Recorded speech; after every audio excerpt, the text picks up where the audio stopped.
Good evening. I call this meeting of the Schertz-Cibolo-Universal City Independent School District to order.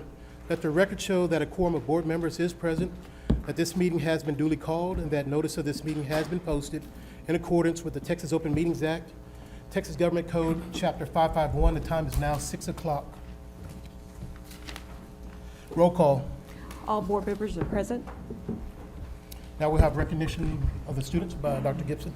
Thank you, President Westbrook, trustees and guests and staff members. Tonight, we're honored to have Diego Rosas, a fourth grader at Rose Garden Elementary, and Riley Novendomsky at Cibolo Valley Elementary to lead us in our pledges. Their principals, Ms. Slaughter and Ms. Stilley, are here joining them.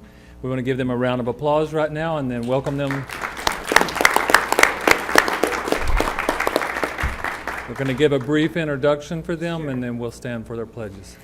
Good evening, members of the board, President Westbrook. How about that? Superintendent Dr. Gibson. I am Sherry Schlother, principal of Rose Garden Elementary, and I would like to introduce you to our student, Diego Rojas, who is in fourth grade. He is a member of our robotics club, ORF, and safety patrol. His favorite subject is math, and he enjoys working on his Legos, reading Percy Jackson books, and more math.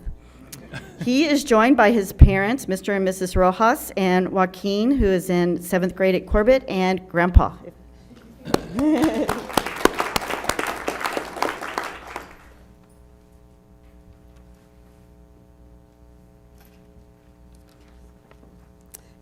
Good evening, members of the board, President Westbrook and Superintendent Dr. Gibson. I'm Lucretia Stilley, and I'm the principal at Cibolo Valley Elementary, and I'd like to introduce to you Riley Novendomsky.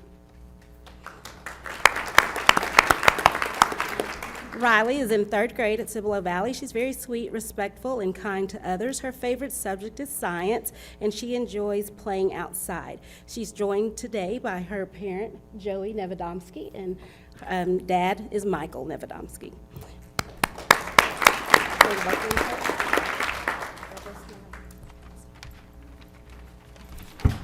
If you would please stand for the pledge.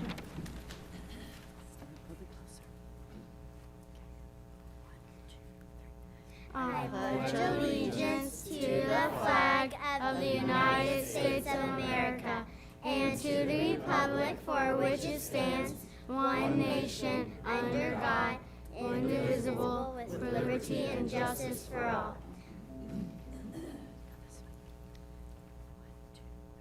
Honor the Texas flag. I pledge allegiance to the Texas, one state, under God, one and indivisible.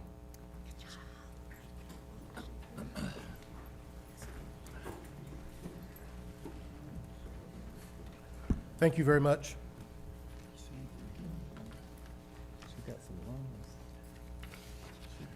I'm glad to see as many people here tonight. Hope everybody had a great holidays and stayed warm It was unusual for us to have so much cold weather last year and last week, actually. I would like to start off by saying Schertz-Cibolo-Universal City Independent School District has been named as a finalist for the HEB Excellence in Education Awards in the large school district category. I think this is the second year in a row. Well, last year we had a district staff member nominated and the school board nominated. So this year is for the entire district. So I think we did a great job. I'd like to commend Dr. Gibson and his executive leadership team. I think it's a reflection on the staff, the students, and the parents, and the community, and I think we're doing a great job. Next, we would like to have... And Ricky Davis won it last year for the teacher division, so we'll give Mr. Davis a round of applause.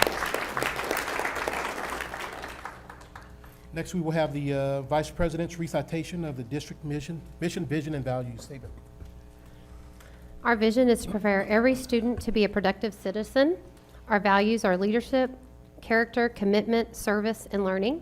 Our mission is Schertz-Cibolo-Universal City ISD provides a safe, secure, and challenging learning environment through the responsible use of all resources to afford opportunities for all students to realize their individual potential and to become responsible and productive members of society. Our priorities are high achievement for all students, high performing and engaging workforce, and effective and efficient district and campus operations. Next, we will have the board recitation of the district belief statements. We believe all students have the capacity to learn and be successful, and we believe a safe, secure environment is paramount to learning. We believe living our core values of leadership, character, commitment, service, and learning result in the ability to set and achieve lifelong goals. We believe quality instruction addresses the individual needs of students. We believe engaging, interactive, and authentic teaching creates empowered and active learners prepared for our changing world. We believe embracing technology as a relevant tool enhances learning in and beyond the classroom. We believe in a professional learning community culture that allows time to collaborate and share best practices in order to improve continually. We believe good communication is critical to success. We believe lifelong learning enriches staff through professional development. We believe measures of our success go beyond standardized testing, and we believe public education is defined by the local community with limited state involvement. Thank you, board members. Next, we will have the Vice President's overview of good governance indicators and board member ethics. Usually, I think over the last year, we've had several opportunities to present at a TASB conventions about good governance. And so in that light, I think we tried to get the Vice President more involved, and each regular scheduled board meeting from this point forward for the rest of this year, the Vice President will essentially go over sectors for the board. We have a code of ethics, and there are 6 different ethical standards that the board follows. And then we also have, and so you can always find some of this on our local policy. But we're just going to highlight one each month from each of those. And so as members of the board, we shall promote the best interests of the district as a whole, and to that end shall adhere to the following ethical standards. Equity and attitude. I will be fair, just, and impartial in all my decisions and actions. I will accord others with the respect that I wish for myself, and I will encourage expressions of different opinions and listen with an open mind to others' ideas. That's one of our equity and attitude, our ethics. On our good governance, one of them is that the board has a code of ethics for itself and promotes ethical behavior in the governance structure throughout the organization and in interactions with the workforce, vendors, and stakeholders. And so the things the board has adopted and annually reaffirms an ethics statement, our code of conduct for board members. The board receives an annual report regarding code of ethics deployment for staff members in the organization. The board has a written process for dealing with breaches of ethical conduct, and the board agenda materials and minutes indicate that a code of ethics has been affirmed by all board members on a regular basis. Want to add anything? Does any board member want to add anything? Nope. Thank you. Next, we will have the recognition of student representatives by Dr. Gibson. Thank you, President Westbrook, and guests, community members, and administrators, and staff members. We're honored tonight to have Erin Suarez, a 12th grader from Clements High School, and Haley Parker, a 12th grader from Steele High School, as our student representatives from our 2 traditional high schools. So students, we're going to ask you to move down to the podium, and your administrators are here to introduce you, Ms. Gonzalez and Mr. Matthews.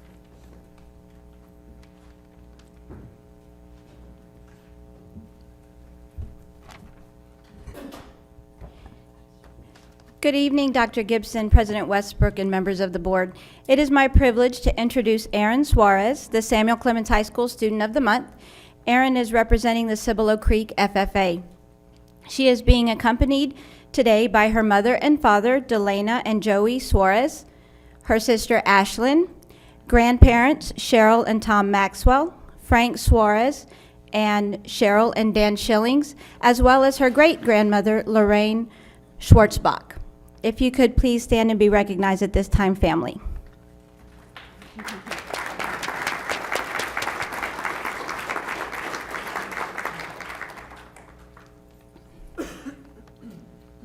A special thanks is also in order for Raven Crawford and Corey Heath, the FFA advisors, for being here tonight to support Erin and for their leadership and guidance of our FFA program.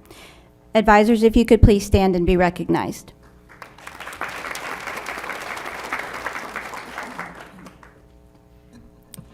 Erin is a senior who has grown up in the SCUCISD schools since kindergarten. Over the past 4 years at Clements, she has been involved in numerous clubs and organizations inside and outside of school, including FFA, National Honor Society, DECA, and the Gifted and Talented program.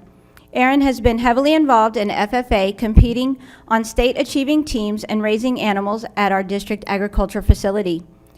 This year, Erin has had the honor of serving as chapter president.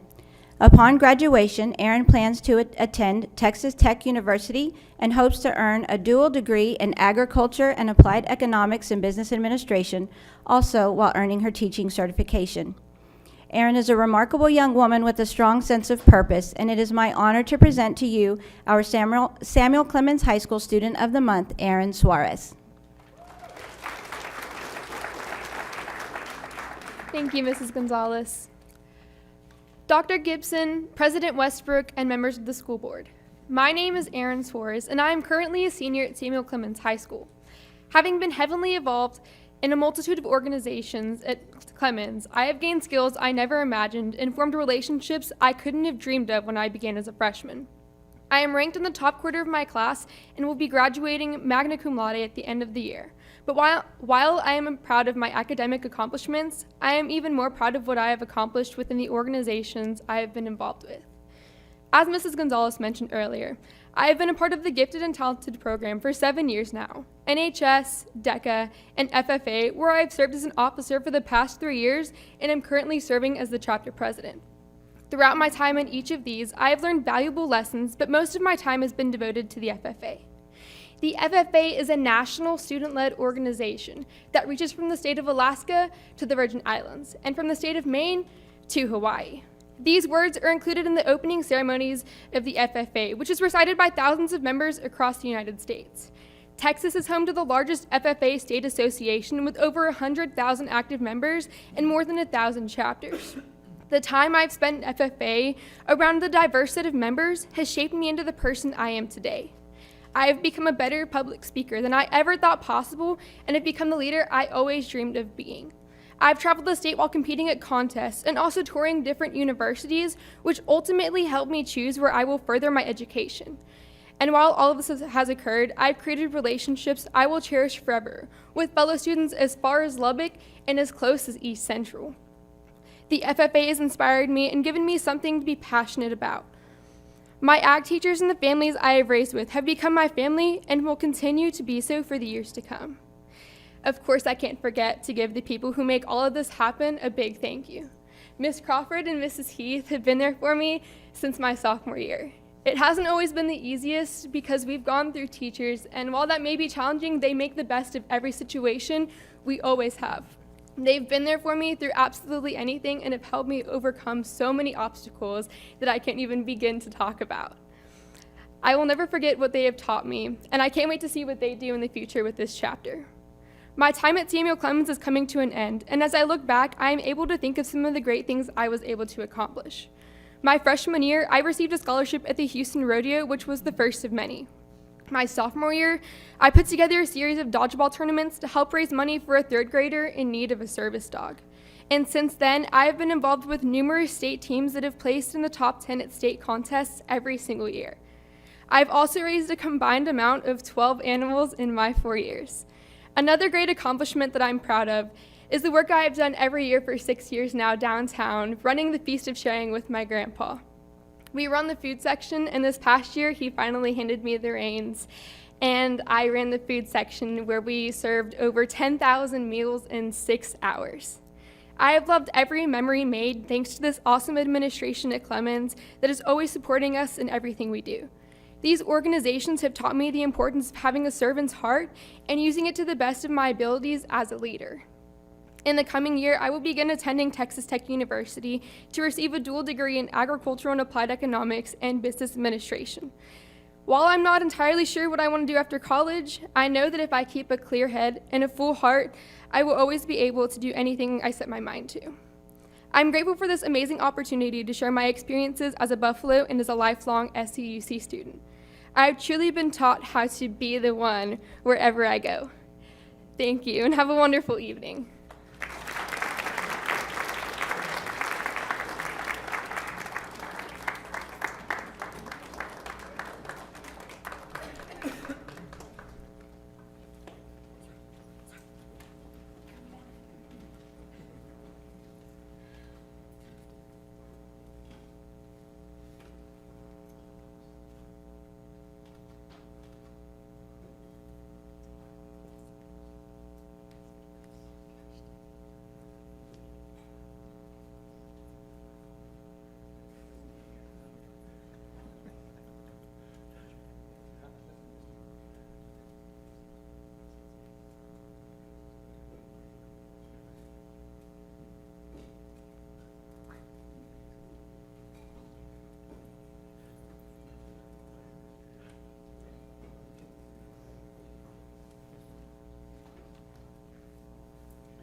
right. Good evening, Dr. Gibson, President Westbrook, and members of the board. I have the pleasure this evening of introducing Steele's Student Representative of the Month, Haley Parker. Haley is a senior at Steele High School. She is the daughter of Seth and Stephanie Parker. I know Seth is here tonight, if you want to stand and be recognized. She is also joined here tonight by her sponsor in UIL Academics, Miss Lisa Magnuson. All right. Haley is actively involved in journalism and the ROTC for all 4 years at Steele High School. In journalism, she holds a leadership position in Yearbook, currently as editor-in-chief, which I found out today is kind of a big deal because she's a solo editor-in-chief of a yearbook, and apparently that doesn't happen very often, so big kudos. She's managing a staff of 15 to produce a 300-page book this year. Haley also competes on the UIL academic team and advanced last year as a regional qualifier after winning first place at the district meet in the headline event. In ROTC, Haley serves as a flight commander, making her responsible for 38 first-year cadets. She also serves as the academic team commander and traveled to Washington, D.C. last summer for competition, finishing in the top 1% of all ROTC teams out of 850 teams, receiving an award from General Colin Powell. After graduating from Steele, Haley will attend University of Texas in the fall of 2018, majoring in advertising. She was awarded automatic acceptance by maintaining a GPA in the top 7% of her graduating class. Without further ado, Haley Parker.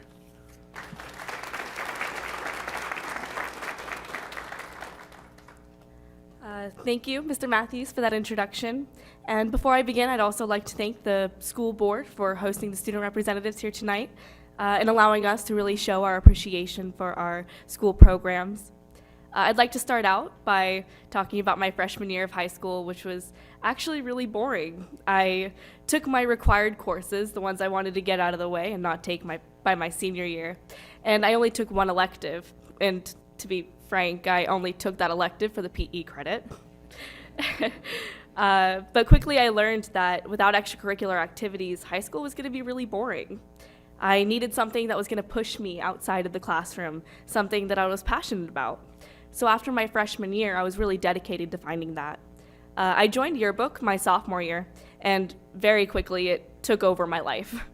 I can go on and on and on about how much I love the Yearbook program, but really what's more important tonight is what the Yearbook program has opened up to me, which is UIL journalism. I started UIL academics with no earthly idea of what I was doing. I went to my first invitational meet with only a basic idea of what the judges were looking for in my events, but I left that day placing in third place in headline writing. And after that, I kind of decided that UIL wasn't going to be too bad if I can place. But the meetings after that got me really working. I wanted to do well in all of the journalism events, so I started practicing. I would write story after story after story using the UIL prompts to perfect my AP style writing. And after all of that practice, I really fine-tuned my writing skills. I realized that I was really becoming college ready. I'm so confident when I'm writing essays and assignments in school, and I felt really confident writing my college essay as well to apply to the University of Texas in Austin. So Yearbook is more of a visual side of journalism. It's the photo and it's the design. But UIL allows me to practice my more newspaper side of journalism, the writing and the quotes and the interviews.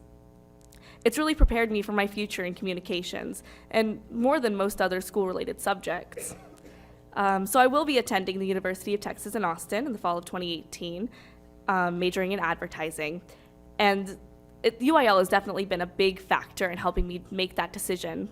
But not only has UIL helped me make that decision, but it's also given me the confidence and self-esteem that I have today. I've been able to strengthen relationships with people who enjoy competing in the same events as I do. And I've even earned my letterman through UIL, just doing what I love to do. So I have a lot to thank the program for, including those who support the program. But most of all, I'd like to thank Mrs. Reed, who is unable to make it tonight. She's my she's my journalism sponsor. But she introduced me to the program, and she also has supported me through the way. And I'd like to thank Ms. Maggs as well for keeping the program going. Thank you.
Before we continue, I made a slight oversight. We have the members of communities in school present.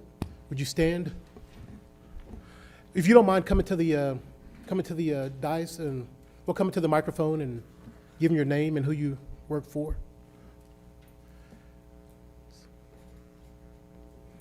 It's Mentorship Month. Yes, it is. And I've got my mentors following me here. I'm Sonia Chapa, and I am the mentor coordinator for communities and schools of South Central Texas.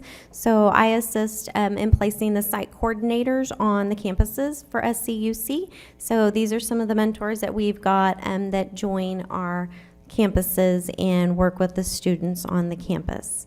It is National Mentoring Month, and that really affects students. 55% less likely to skip school, 78% more likely to hold a leadership role in a volunteer organization. Just so many wonderful things that happen with coming with the mentor. And just as each one of us has experienced having a positive role model in our life, that's what these folks do on a regular basis when they visit with the students. Thank you. Thank you. Yeah, we're going to have everybody introduce themselves. I'm Angela Green. I'm the school liaison at Joint Base Randolph, but I'm also a mentor, and I don't just mentor them. They mentor me also. I get a lot from them as well. Great job. Hi, I'm Barbara Ricks, and I mentor at a couple of campuses. I see a couple of children at Watts Elementary, and then also see a child at Rose Garden. So, and I enjoy it, that interaction with the children. Thanks. Yes. I'm Cheryl Rosenberg, and I'm just starting my second year mentoring at Watts Elementary. Great job. Hi, David Ricker. I work for Communities and Schools, but I've also been a mentor for about 10 years. Awesome. And I'm Joanna Wold. I am one of the Communities and Schools site coordinators at Rose Garden.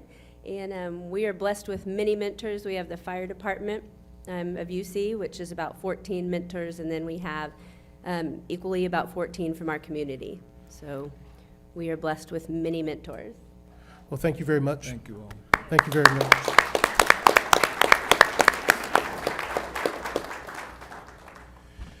Next, we will have public comments. No, principal recognition. Oh, principal recognition. Che and Goldhorn. Good evening, members of the board, President Westbrook, and Superintendent Dr. Gibson. As Director of Elementary Education Services, I will be introducing to you our 4 principals that will be representing us this evening. First, I would like to begin with Ms. Lucretia Steele. She is a principal at Cibolo Valley Elementary, so if you'll please come forward over here. Mrs. Steele has served in education for the last 23 years, and a fun fact about Lucretia is that she always played school when she was a child and vowed that she would never be a teacher. But she worked as a receptionist for 3 months and left to become an aide at an elementary school, and here we are, 23 years later. So thank you, Lucretia. Our next principal is Sherry Schlother. She is a principal at Rose Garden Elementary. She has served in education for 26 years. So Sherry, come on down. A fun fact about Sherry is she is the 3rd generation of 4 generations of the Schlother family of educators in SCUCISD. Our next principals are in secondary. We have Stacy Cerna, who is principal of our Discipline Alternative Center. Cerna? Ms. Cerna? She has served in education for 21 years. And a fun fact about Miss Stacy is that she loves camping. We also have Jeremy Matthews. He is the associate principal at Byron Still High School. Jeremy has served in education for 18 years, and a fun fact about Jeremy is he is the first in his family to obtain a college degree. So these are our principals. You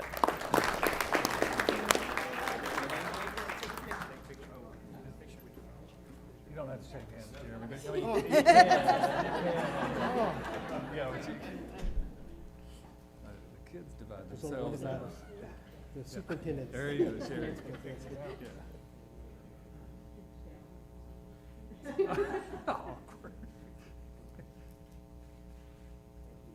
job. Thanks Great for job. being here tonight. Appreciate it.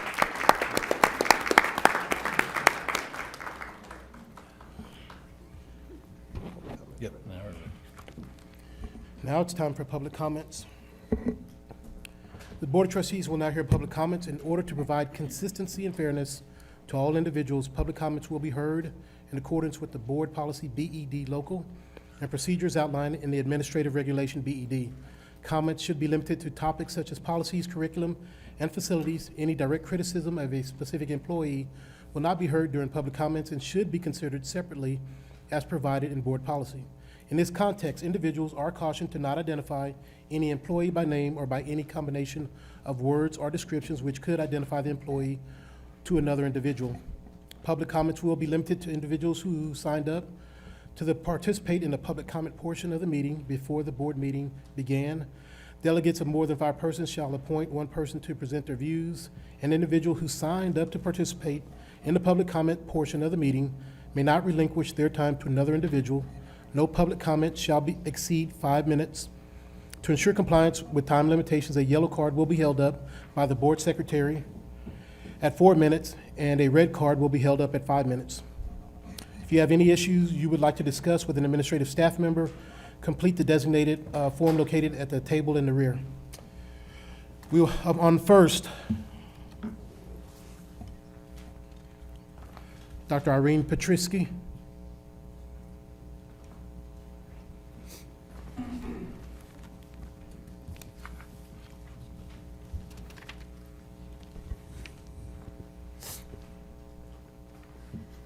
Thank you, Mr. Westbrook, members of the board, Dr. Gibson. I've always said that the best part of a school board meeting are the student recognition.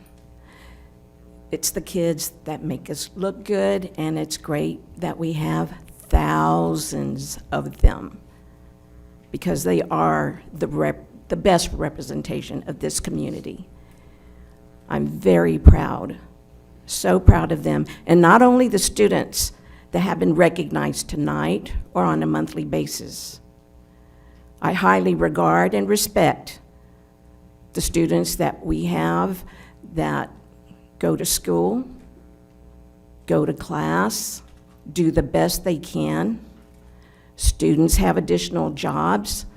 Some of those monies that they earn go to support their household, not only for college funds, but also to add to the household income. They work very hard. They make us proud. I was 6 years old when I attended my very first board meeting. People ask me, Irene, why do you come to the board meetings? My first experience at a board meeting was exceptional. I'm a military brat. Was born in Fort Sam. I'm the eldest of the children in my family, and my dad said, you need to come with me. We're going to meet the people who make the decisions on how they spend our money.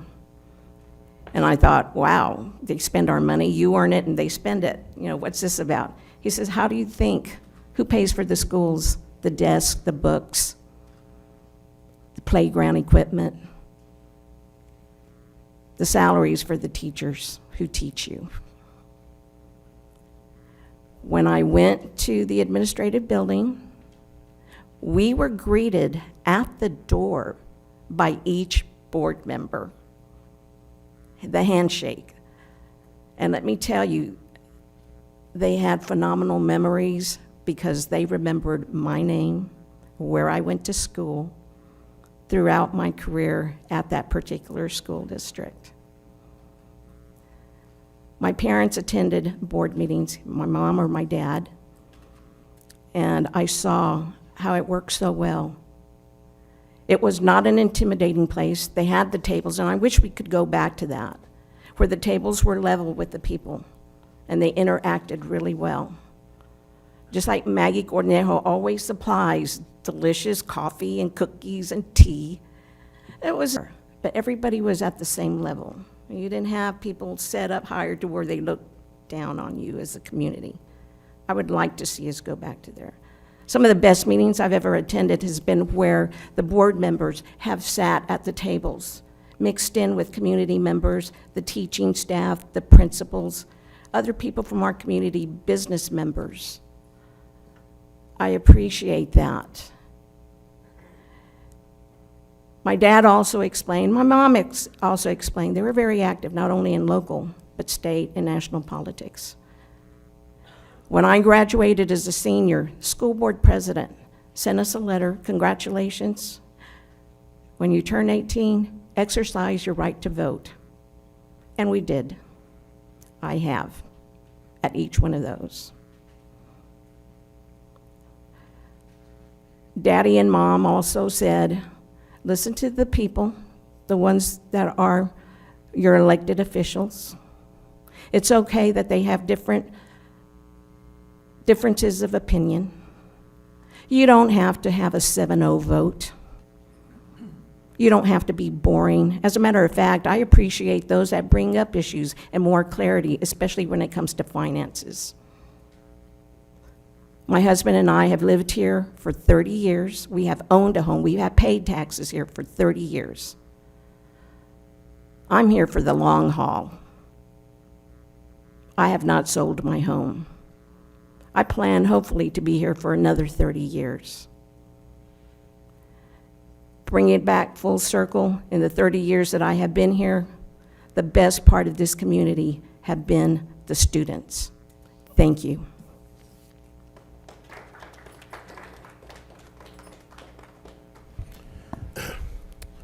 Next, Amber O'Neill.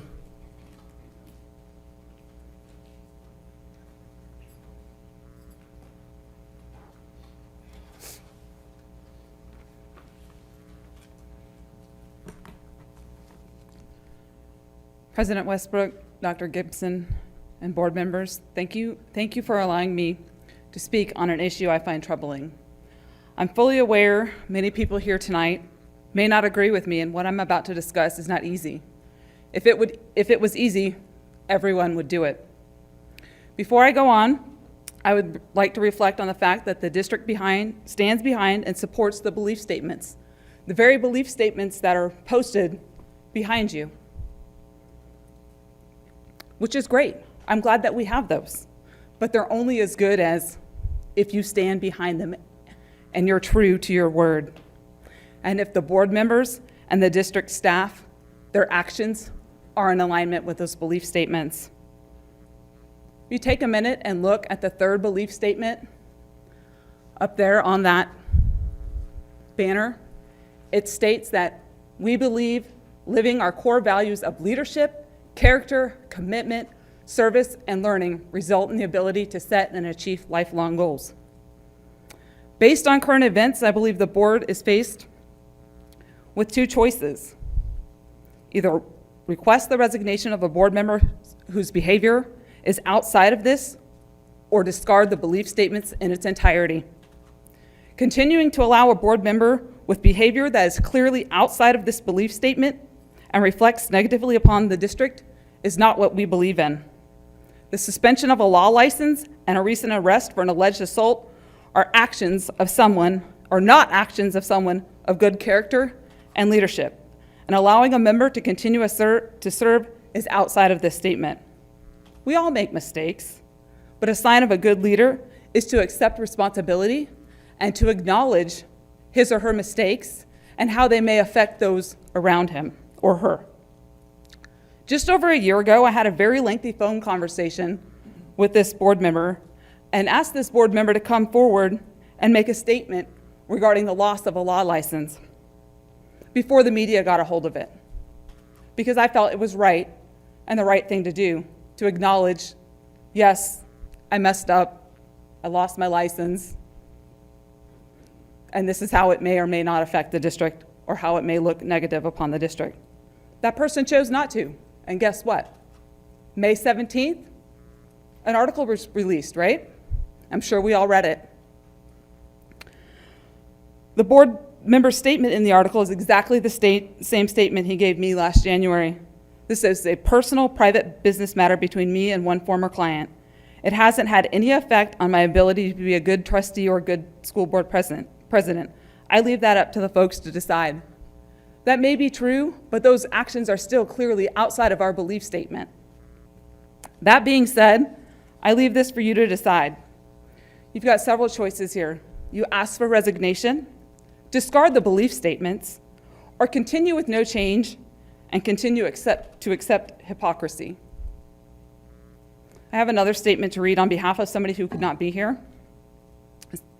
Much in line with the same exact statement that I just read, and it says verbatim, one of your belief statements that you read during every board meeting is, we believe living our core values of leadership, character, commitment, service, and learning result in the ability to set and achieve lifelong goals. The resulting arrest of a board member with a charge of a third-degree felony and previous action taken by the State Bar of Texas to suspend his law license does not live up to the standards of the SCUCISD's beliefs. The fact that this person has not already resigned his position as a board member also proves that character does not matter. How do we as a district expect to hold our kids accountable if our elected officials aren't accountable for their actions? If this had been a teacher, would we be discussing resignation? I believe not. I feel certain that the teacher would, at a bare minimum, be suspended until the case was adjudicated. When people choose to move to an area, one of the first things they do is ask questions or Google the quality of our school district. This public arrest and suspension of the person's law license does not bode well for SCUCISD and its surrounding cities.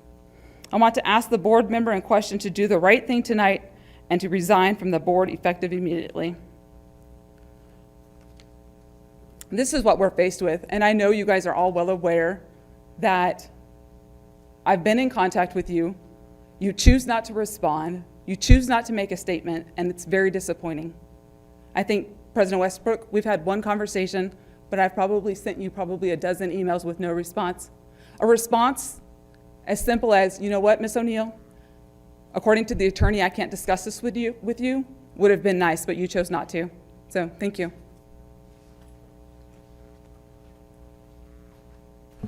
Next, we will have Susie Mitchell.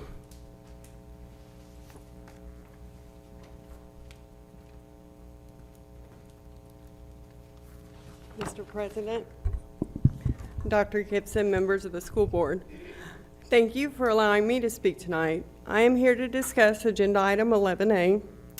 The agenda is very vague, but I am going to assume that the discussion topic will be about Mr. Inman. Gary Inman and I went to high school together at Samuel Clements over 30 years ago. Mr. Inman has volunteered his time for the school board for almost 20 years now. Gary and I both have a passion for education, so I know how much time he has given to this board and to this community. If you have been on the board for a while, you will know that I also taught in this district for 21 years. I was in Italy on December 21st when my phone started lighting up that Mr. Inman had been arrested for a domestic dispute.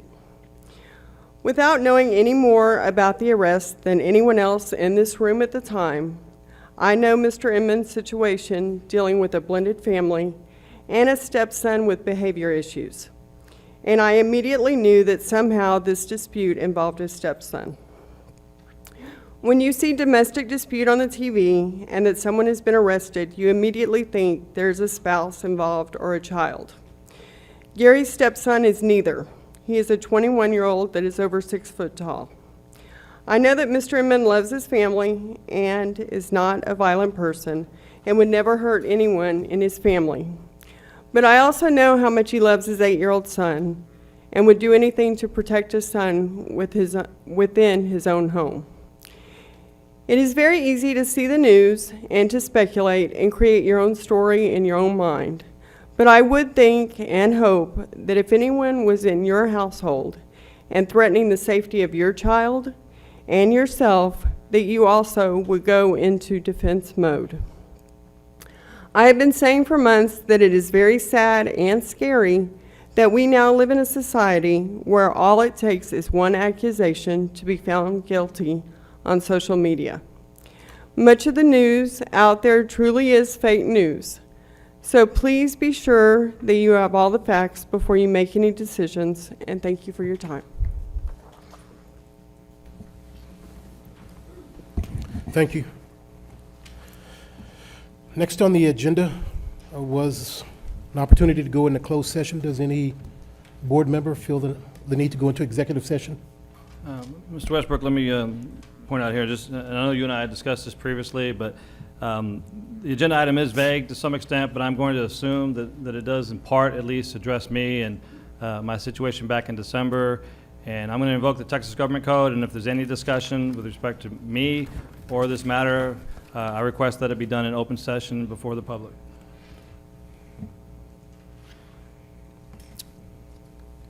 Do we have a reason to talk to our attorney about this, make sure we're on firm legal ground? Other than the memo sent by the attorney, that's the only thing we would be discussing legal matters in this closed session. So if you have any questions about the attorney's opinion, then that's what we would discuss. But anything concerning Trustee Inman would be held in open session according to his Open Meetings Act. Thank you. None? Well, if that's the case, we will bypass the closed session, go to the continue in open session. We will consider and take action. There were 4 requests, at least 3 requests, so I will enumerate them, and if the board decides to take action or make a motion. Is there any motion or request for discussion concerning the resignation of Gary Inman?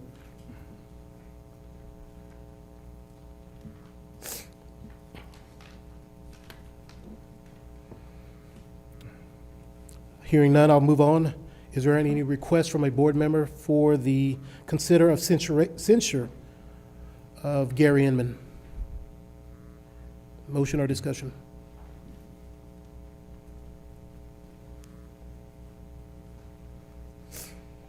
Hearing none, I will go to the third. Is there any motion or discussion concerning a board statement, a statement from the Board of Trustees concerning the alleged actions of Gary Inman?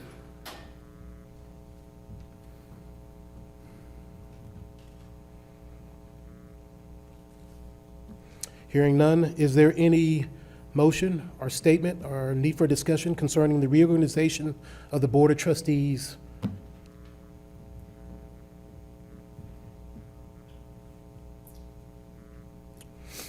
Hearing none, we will... Mr. President, I was going to ask that just in light of the fact that there are no motions on the table, I still think it would be important for me to provide a statement to the public if that's okay with the remainder of the school board. If there's no objection from the remainder of the school board, I'll allow it to happen. Mr. Westbrook, with all due respect, would it be possible for those of us also to make a statement, even though it's not a motioned item? I know that's kind of outside the norm. But then what I'll do is... Since we don't have a motion, I'm just asking that question. I'll allow it. I think it's only appropriate to sort of end with Gary Inman, if we can do. Why don't we just, since he agreed to make it an open session, why don't we just make a motion and second it, and then anybody can make the statement they want? Do we have a motion from the Board of Trustees to discuss?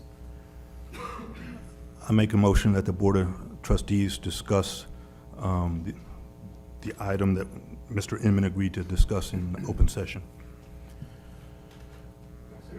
There was a motion and there a second.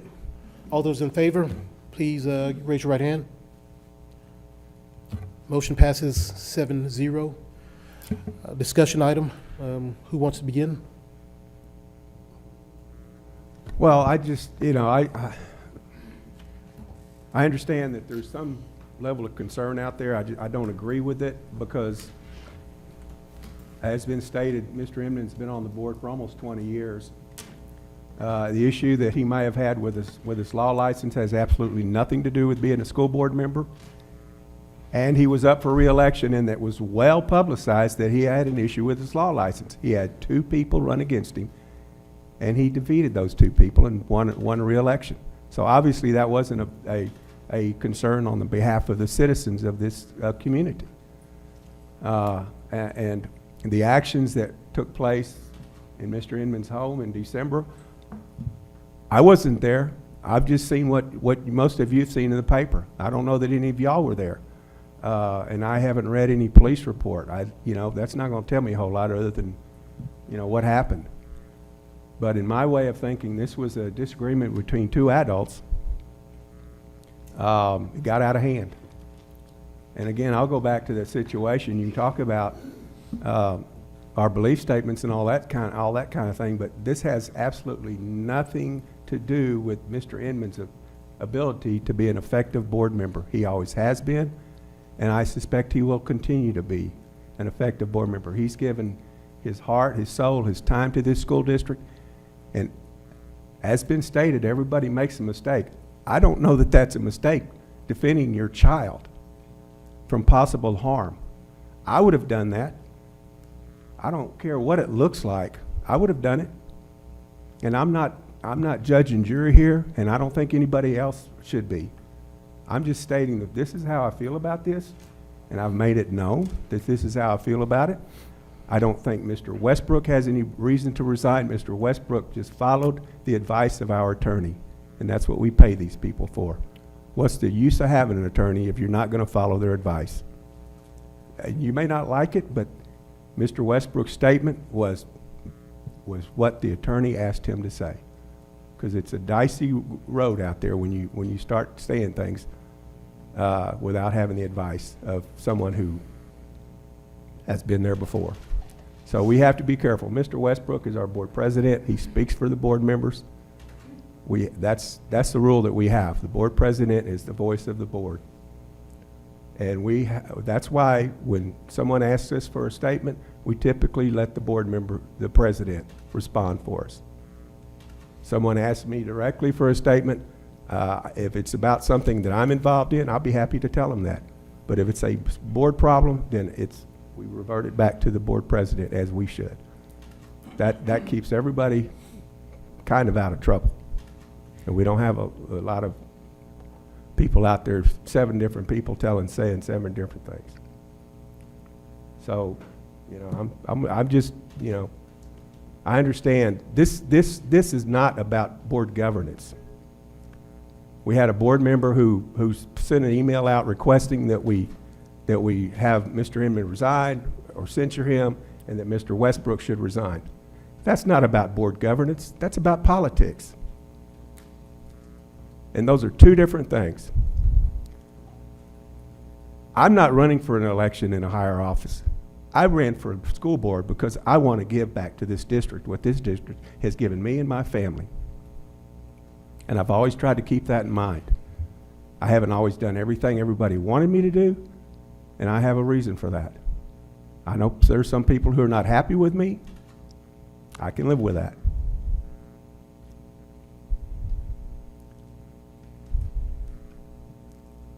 But again, Mr. Inman has done a lot for this district. He's always been above and beyond reproach as a board member. He's not offered a contract to somebody as a board member. He's not violated a board policy. He's not violated a school board policy, hasn't violated board procedure. This was an incident. Unfortunate. I think we just need to move on. Thank you. Mr. Finley? For the moment, I'll pass. Thank you. Trustee Dreisbeck? I just wanted to agree with Mr. Pivito in the fact that Mr. Westbrook represents us as board president. He speaks for us. And I've sat in many meetings as well, and he did follow. Some people probably you can go on our site and look up our board policy and follow. Some people have asked us to ask him to resign. You need to go read some of our board policy to see, and that is why Mr. Westbrook might not have replied to some, because he did let people know that we were following board policy. And that's what this board does for good governance. Mr. Perkins? Nothing. Mr. Carew? I'll pass for now. Trustee Inman? Thank you, Mr. President. Again, even though there's no motion made on this, I do think It's my duty as a publicly elected official to make a statement. Again, I didn't have to be here tonight, but I think that's the appropriate thing for me to do. So this may take 2.5 minutes, but I definitely want to make sure I get this on the record. Out of respect for my fellow trustees, the administration, and the school district community as a whole, I would like to take this opportunity to make a brief statement regarding my arrest, which occurred just before Christmas. I have seen and I've heard plenty of false rumors and speculation throughout the community over this past month, and I've been somewhat disturbed by the gross lack of accuracy in some of the things that I have read and seen. Probably the worst of it is that any number of people I hear spreading a rumor that this involved me and my wife. I think that's despicable on its face. My wife was 40 miles away and had absolutely nothing to do with this. So why somebody would think that's appropriate to spread around is beyond me. You know, the cold hard fact is, and I think it was stated earlier, there are only 3 individuals and 3 individuals only who were present during this event. Not the police, not the media, no one else sitting up here on this dais, and no one else from this community. It was my 21-year-old stepson, it was my 8-year-old son, and it was me. We're the only 3 people who know what happened that afternoon. Please know that other than my arrest, I have not been charged with any crime. We're now 5 to 6 weeks later. I've not been charged with any crime. And I fully expect that this case will either be dismissed, which I believe is the right thing to do, or if we do happen to have a trial, then I will be found innocent of those charges. My actions occurred solely within my own home, in my kitchen. My actions were reasonable and limited under the circumstances, and were solely for the purpose of protecting myself and my young 8-year-old son. As I believe Mr. Pivito said, I can't imagine that anyone else in my shoes would not have acted exactly the way I did. My stepson is a grown man. He's 21 years of age. Unfortunately, he does have a documented history of mental health and behavioral issues, and is currently on probation for felony assault of a female, which occurred about a year ago. As a condition of his rehabilitation, my wife and I, even though we'd kicked him out dozens of times over the years, we agreed to allow him to move back into our home as part of his probation. We care very much about his best interests, and we have been doing all that we can to help him with his difficult issues. Unfortunately, and this was what gets me the most, if I did not volunteer my time, I emphasize volunteer my time, to do everything that I can to serve this school district and the kids and the parents and the administration and the taxpayers, my family would be allowed to handle what is arguably a private family matter in the privacy of our own home, and not in the news, and certainly not in social media. I have been a proud part of this district for almost 40 years. My family moved here in 1979, graduated from Clements High School, and I have served on the school board now for almost 20 years. I'm pretty sure not a single one of you in this room today were here the day I began my first school board meeting. And as it was also stated, I put myself out to the public for election back in November. With all the warts and whatever you want to call it, that's politics. And yes, by the grace of God, the citizens decided by fairly wide margin to return me to this seat. That's what elected politics is all about. I do want to let everyone know that my wife and I very much appreciate all of the kind words and support that we've received during this very difficult time. It's been somewhat surprising, quite honestly, to hear so many people come up to me and tell me stories, similar stories that have actually happened to their own families, minus the arrest. I also want to point out that I think there may be 60,000 people live in this community, and this is 5 weeks after this occurred. I've received a grand total of 2 communications from anyone in this community asking me to resign, and one of those spoke here tonight. I do need to let you know that I absolutely love this school district. I love this community. I've given my blood, sweat, and tears over the last 20 years to do all that I can for this district. And I certainly apologize. I do apologize for any negative impact or any negative press that my actions may have caused. Thank you.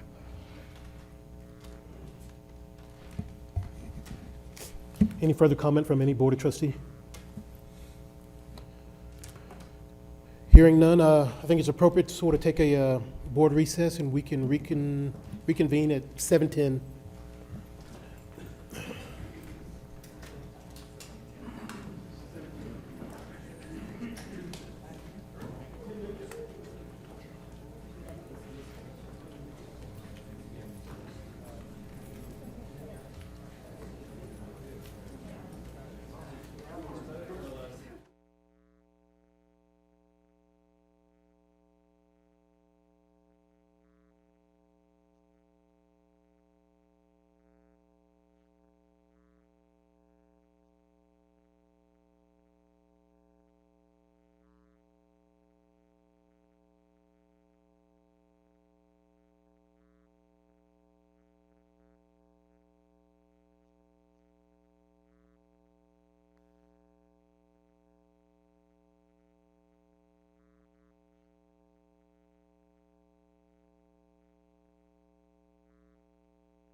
The board is back in session. It's 7:10. We will now have any correspondence. No correspondence. Report on board advocacy. Mr. Pivito? Well, I just, I guess go back to December. I did a high-level rounding at Allison Steele, which was a really great experience. And I know that Ms. Knox has done a great job there. Of course, she's retired now, and Ms. Newman is there, or Dr. Newman, I should say, is there, and I think things will continue to be really, really good there. Also continue to do my volunteering at Green Valley Elementary with the Watchdogs, and that's always a great experience. So anyway, that's it. Mr. Finley? Thank you, President Westbrook. I was able to attend the Clements 50th anniversary on Saturday. If I hadn't, I think my daughter would have probably shot me on sight since she's a Clements graduate. So I had to go and see everybody that was up there. I really had a lot of fun going through the library and seeing all the yearbooks. I actually found Mr. Inman's high school graduation picture. I thought, wait a minute, he looks far better than I did at graduation. So how'd that happen? Was he in his basketball shorts? I'm not going to say, but he looked like he was very serious about being that picture. So, but he looked real good. So 1985 was a good year, I think, at least for Clemens. I think everybody had a really good time up there. Got to see a lot of people I hadn't seen for a while. Dr. Puska was up there, gave some great remarks. Mr. Limhoff pretty well stole the show, but he had some really great anecdotes, and I really appreciated that. So I wish we didn't have to wait 50 years to do this again, but sometimes it only comes around once in a lifetime, so we got to do it. So it was a really nice time. I think everybody had a really good time, and I'm still trying to get back in the swing of things. I've still got to do some orientation. Unfortunately, I got snowed out this last Tuesday, so we're going to try and reschedule that. But other than that, getting back in the swing of it. So thank you very much. Ms. Drysbeck? Four of us were at the CTE, which I know we're going to hear an update on construction, but we got a tour of the CTE building at Clemens, which was incredible. And I hope some of the people, if anybody went to the Clemens anniversary, got to go over to the new building as well. I attended a Region 20, at the Region 20 Center for the State Board of Education and Long-Term Planning. And Dr. Wood was there, as well as a parent and myself, and about, over 150 more people, and we were helping them give feedback on the long-term 10-year plan for the State Board of Education for the state of Texas. So that was really great. There were other board members from Northeast, Northside there, and a couple other places. We just had Erin Suarez as one of our student representatives, and I saw her this weekend. I attended the Guadalupe County Livestock Show, as well as Mr. Mosley's daughter and many more. I counted today in the cell on Saturday, 63 of the 400 lots were just Cibolo Creek FFA kids out of the 400. And you got to remember, that's the whole county. Navarro, Seguin, Marion. That doesn't count any of our Clemens kids, our 4-H kids. My daughter's in Clemens 4-H. And so it was probably, approaching 75 to 100 kids, total kids. So that is a great showing. The weekend before, if any of y'all have heard of the BORY, that group is created to help purchase the animals at the livestock show for a lot of our Cibolo Creek FFA kids. So I attended that fundraiser the week before. And then I was also at the Clemens 50th anniversary, and that Clemens staff did a absolute wonderful job on that, and I really kudos to them. Mr. Perkins? I was also at the CTE building opening, and it's a fantastic building, and I never went to school at Clemens, but when I went to school in the late 70s, our CTE program was not anywhere near that elaborate. Also want to reiterate that the 50th anniversary ceremony at Clemens was fantastic, very well done. It was very neat to see the third and even fourth generation families recognized there for participation in our school district.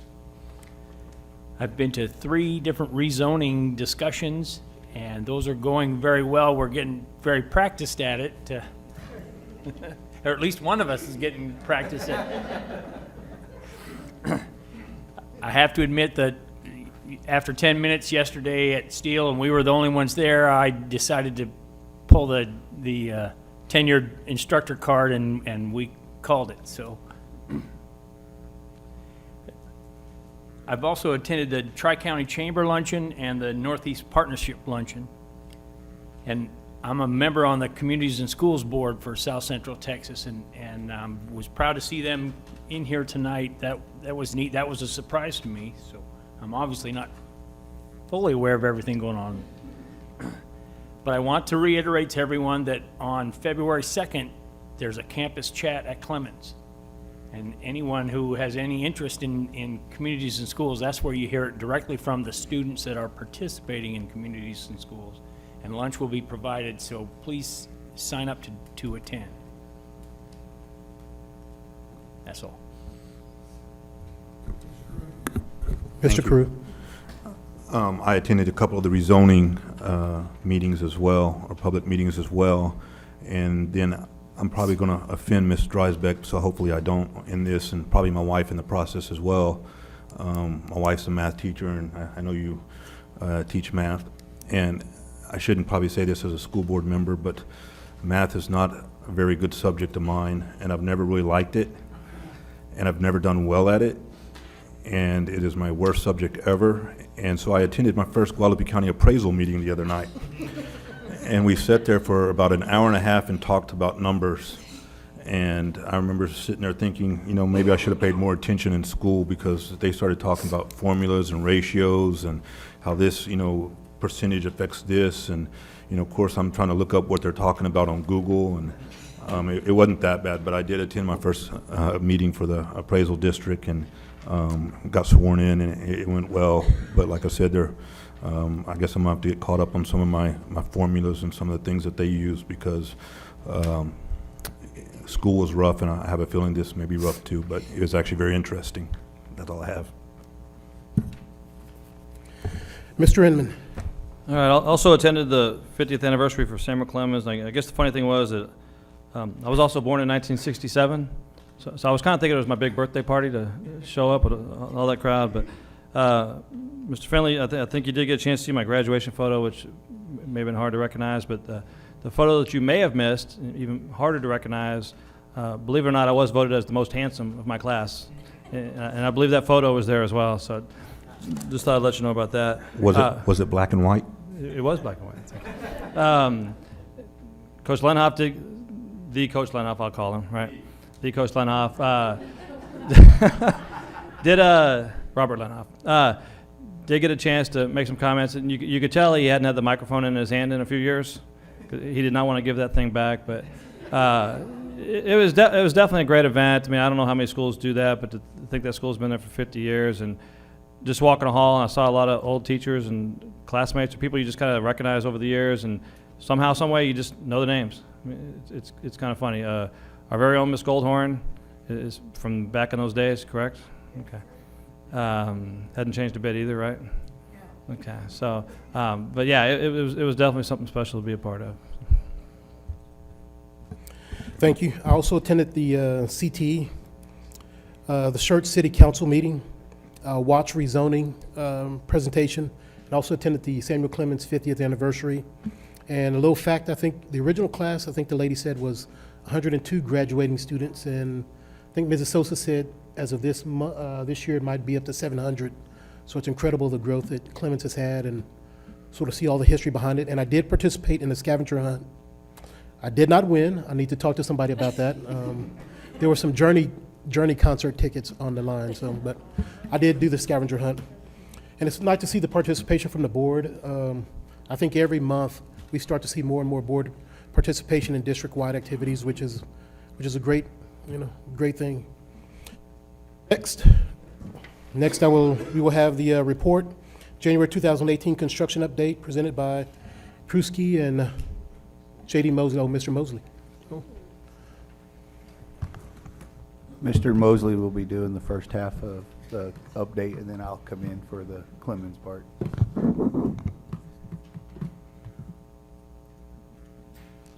Mr. Pruski, are you up for a role as Abraham Lincoln somewhere that we don't know about? I mean,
So, oh, I guess I was talking loud enough, I'm sure. Thank you, Stephen. And then look ahead, just really more of what's going on now, continuing to come out. So project's going well. Thank you.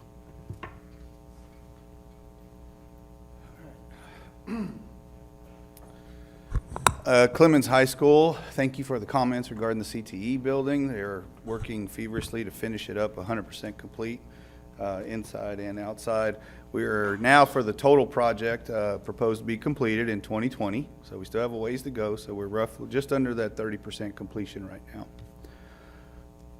Oh, nice. Did you do that? So, quick rundown on the CTE building, doing the site work around the building. The practice gym moving forward here near Elbel. The classroom administration addition moving forward as well, and hopefully those pictures will come through, or this will be really quick. I apologize for this. It was fine earlier. And then the event center moving all at the same time. So here is Samuel Clemens, the CTE building in the back with the asphalt work. You can see partially complete on the north end. We're looking to finish total asphalt around the building later on this week into next week. And then, as you know, inside the building, classes are going on, have been going on since the start of the January when we came back. The future northeast parking lot, we have curbs poured, and looking forward to the asphalt and the striping there as well in the near future. You can see the curbs on the lower part there and going all the way. This is the event center, also known as the P building, but basically this is the big entryway into the new auxiliary gym and to the auditorium to the right. So we're getting ready for the second floor concrete pour, and things are going to get really interesting here shortly. Another look from it there with the P building in the middle, and then the auditorium coming down to the lower right. So you can kind of see the site forming up there. This is a look at the front addition, starting from the upper left.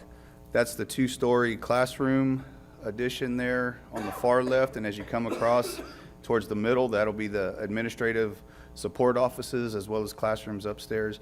And then the lower level onto the right there is the further admin on the lower right. So the admin suite's pretty much taken up 2/3, and then the other third with the two-story classrooms there. So that's taking shape now, and you can kind of see our entry canopy beginning to form as well. Just a side look reverse now from the baseball field, looking the total opposite way. then the auxiliary gym, L-Bell there to the left at about 9 o'clock, so we're closing it up. So the 2-week look ahead, continuing on those buildings there, the event center, the classroom addition, and the northeast parking lot as mentioned there as well.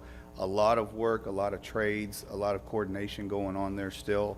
There is, not to sound repetitive to JD, there is a lot of people here on this site and a lot of work happening for Clements. HVAC and at Watts, Wilder, and Jordan, as you know, paused until the next summer. So we're holding at the 49% complete, and then next summer we will continue on and finish out those projects. Technology, working on the network infrastructure, phone replacement, and classroom technology of the retrofit the classrooms with display panels. This is an ongoing project, 3 years, and looking at combs. And as you can see there, we're at the initial part of this at 5% on the technology side. And that's pretty much the rundown for this month.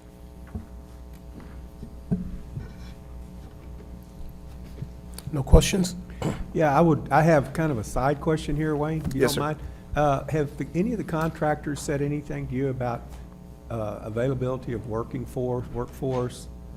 You know, one of the questions we had with the hurricanes and everything was the ability to be able to sustain the building growth, you know, and how much the cost might increase because of that, you know. Right. Have they given you any indication on that? Early on, after early aftermath of Hurricane Harvey, there was a lot of concern and talk about that.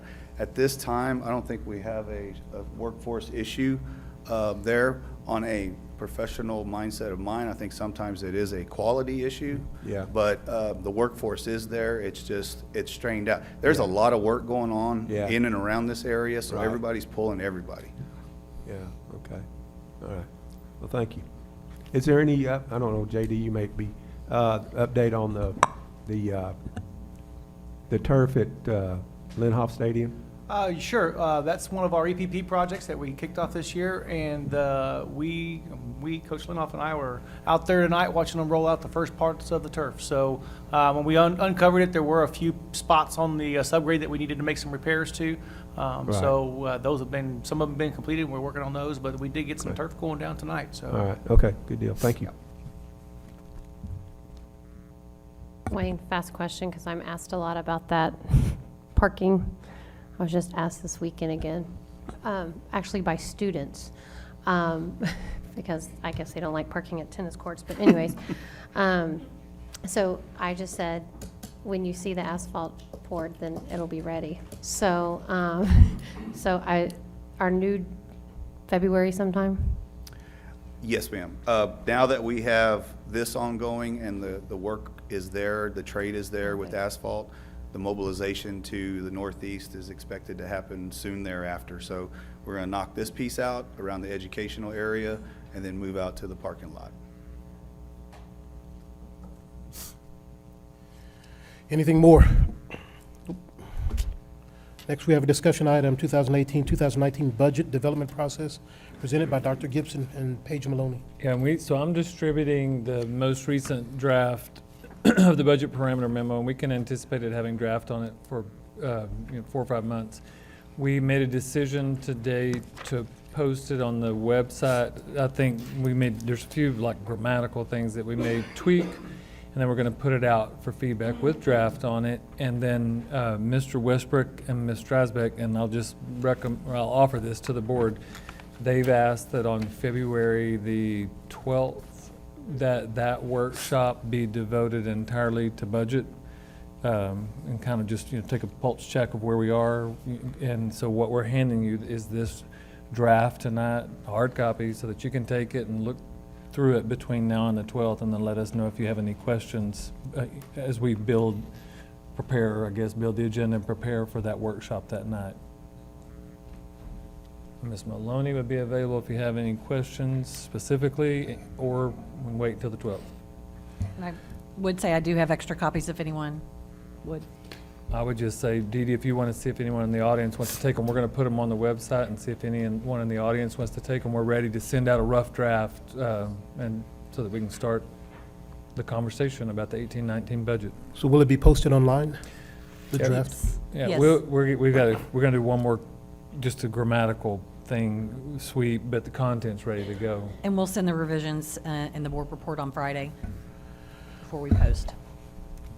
Okay, there was one question about the, trying to make sure it's clear on the, because a new website, it's new, and people are having difficulty trying to find certain, find access to information that they used to have, be familiar with. So as long as it's clear how to find this Right. draft document, I'd appreciate it. And we'll link it in several different places. I work with technology to make sure that it's front and center, and then also on Board of Trustees and Finance page. Thank you. Mr. President, just in a quick read,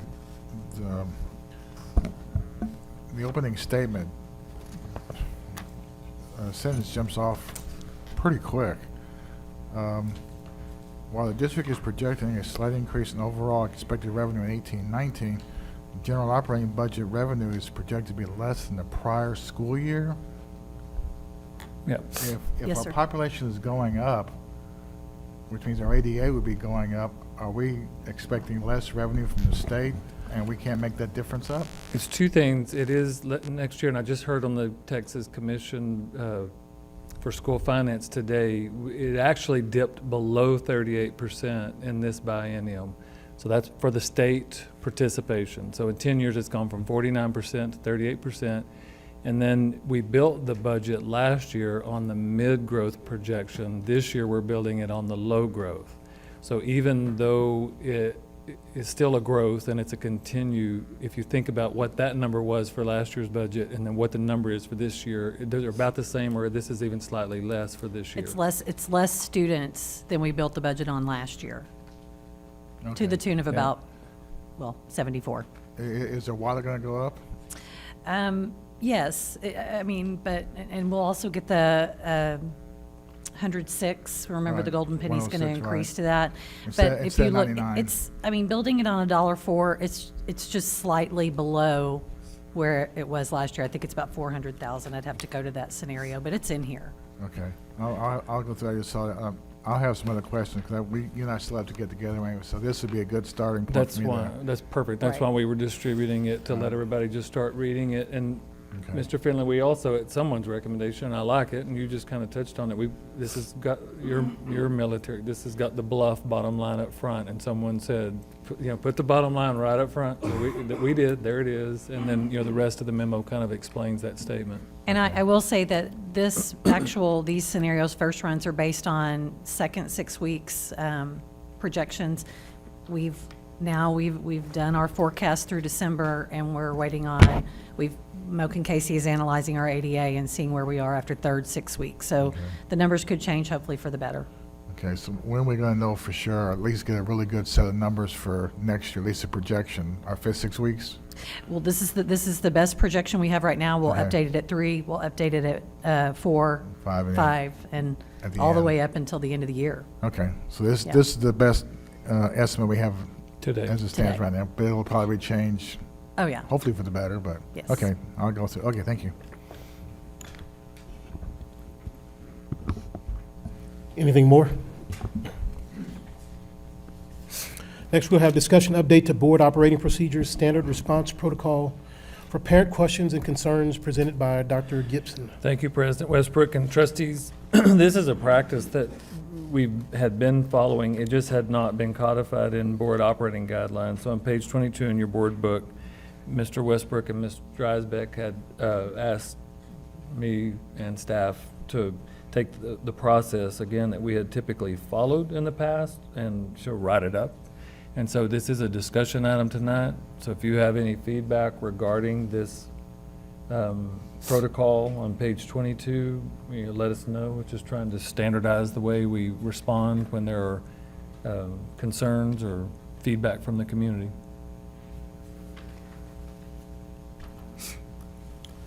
Any comments? Like I said, when I first came in, I was sort of nervous about how to respond. And so I talked to Dr. Gibson and Ed Suarez, and this is sort of the result, the manifestation of sort of my concerns about having a standard response, so I don't stray too far from board policy. and making sure we have a cohesive message going forward with, especially with complaints.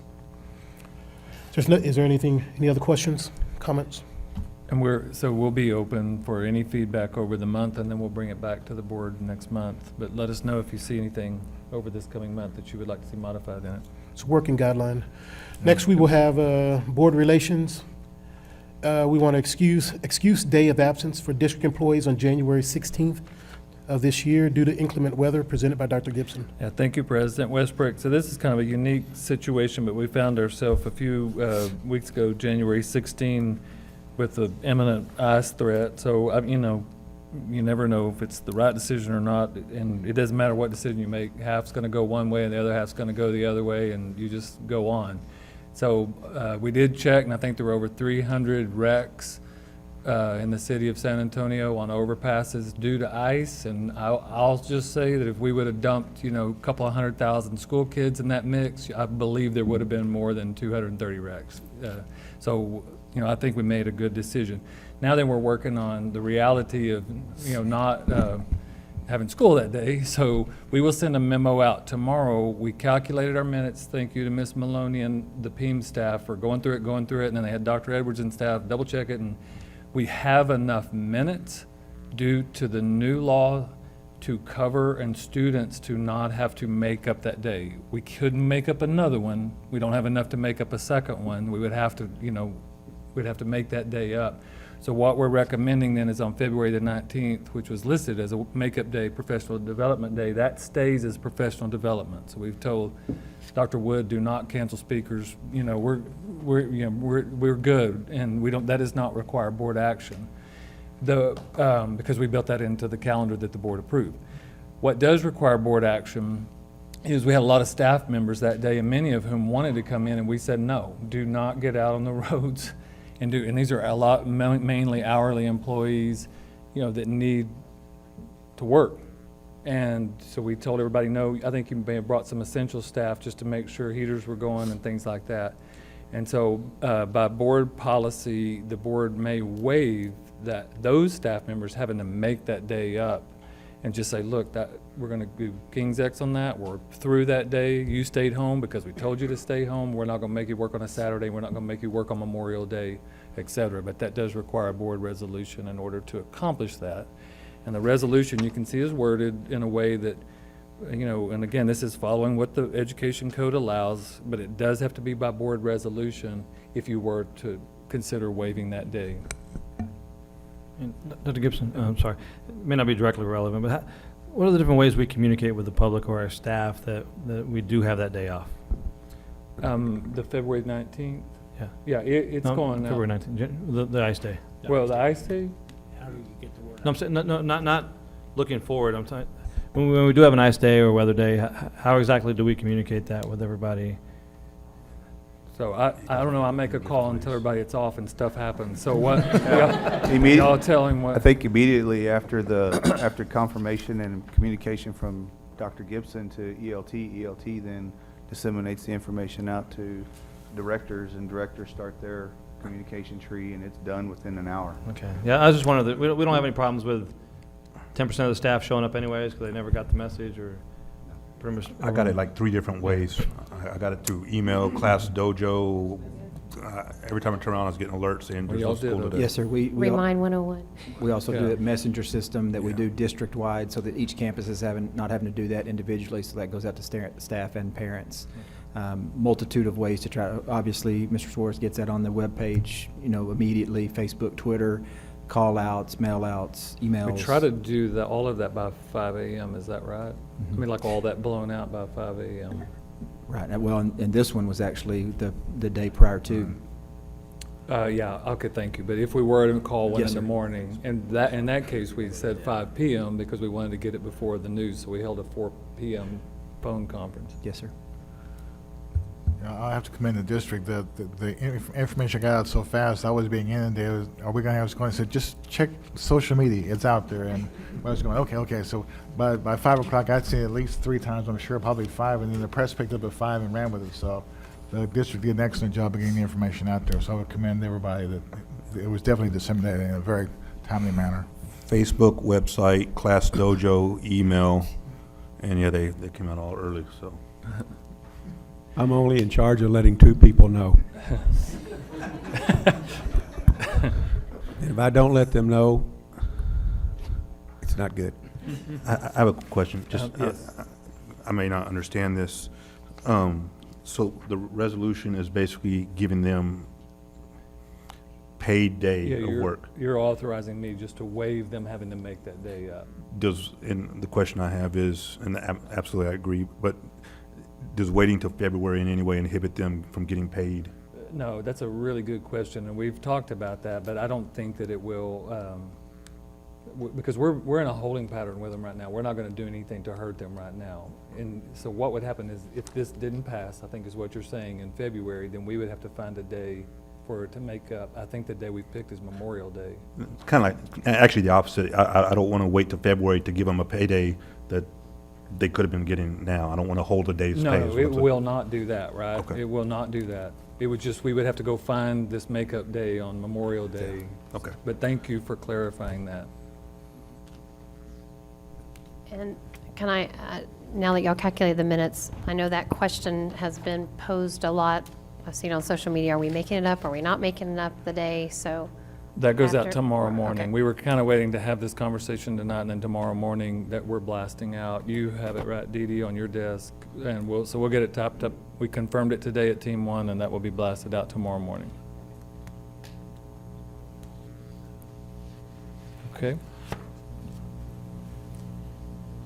So, Dr. Gibson, let me understand this. Is this a day that's going to be made up somewhere down the line? No, this is staff that technically, because this is one of their work days, we're not going to make them make that day up. We're just going to say, you didn't come in, so we're going, by board resolution, we're not going to make you make that day up. Okay. So, so you're using that as that was a staff day? Is that what you're? No, what I'm saying is teachers are going to work 179 days, 240-day contractors are going to work 239 days, 220 days are going to work Okay, so- 219 days. Okay, so how does that work with state law of not being able to get paid for work? You can't get paid for work you didn't do. Education Code 45.1, subsection 105, by board resolution, that's the only way that you can authorize Okay, what I'm asking you that's to what do. I'm getting to. Okay, Yeah. so that. This will covers that. pertain This is the not only. just to hourly people, but also to classroom teachers. Yes. And well, okay, that's why I was. No, and this is the only way to do that by Right, state yeah, law. and I'm okay with it. I was just wondering what's going to happen with the classroom teachers, you know, that, or the staff, the general staff, the administrators, whatever. So, because we've had situations where, where you don't get paid, you didn't work, you don't get paid. I mean, we've had before, so. In the absence of this resolution, that's what would That's have what to would happen. occur. Yeah, Yes. okay, all right.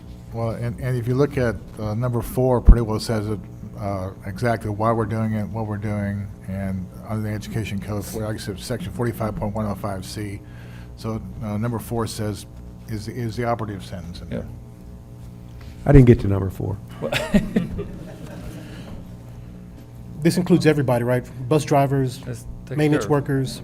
all staff.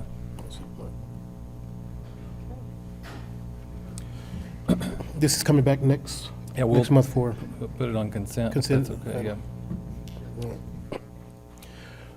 Next, we will have the local policy update affecting policy DH local employee standards of conduct presented by Linda Cannon. Yes, good evening, President Westbrook, Dr. Gibson, and members of the board.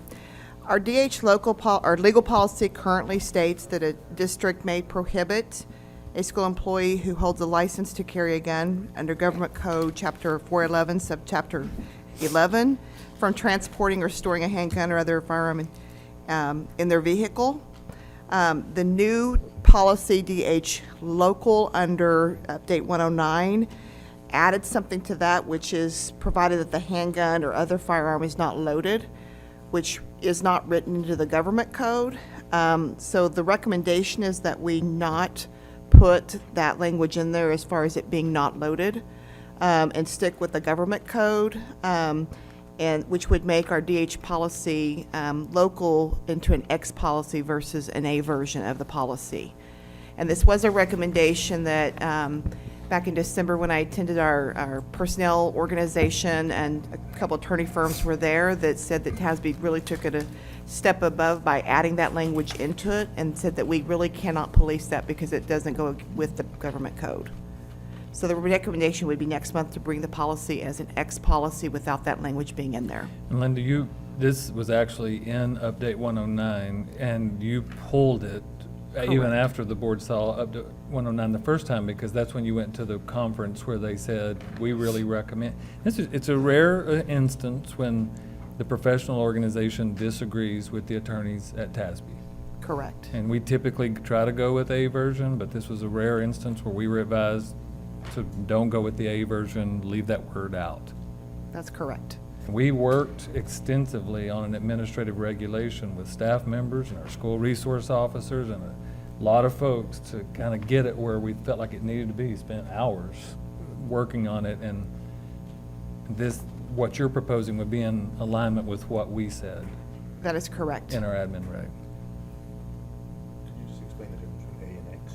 Yeah, so the A, down at the bottom left-hand corner, if that carries an A, then that just means that the TASB lawyers put that out to all the districts, and that is the base version that they put out for everyone.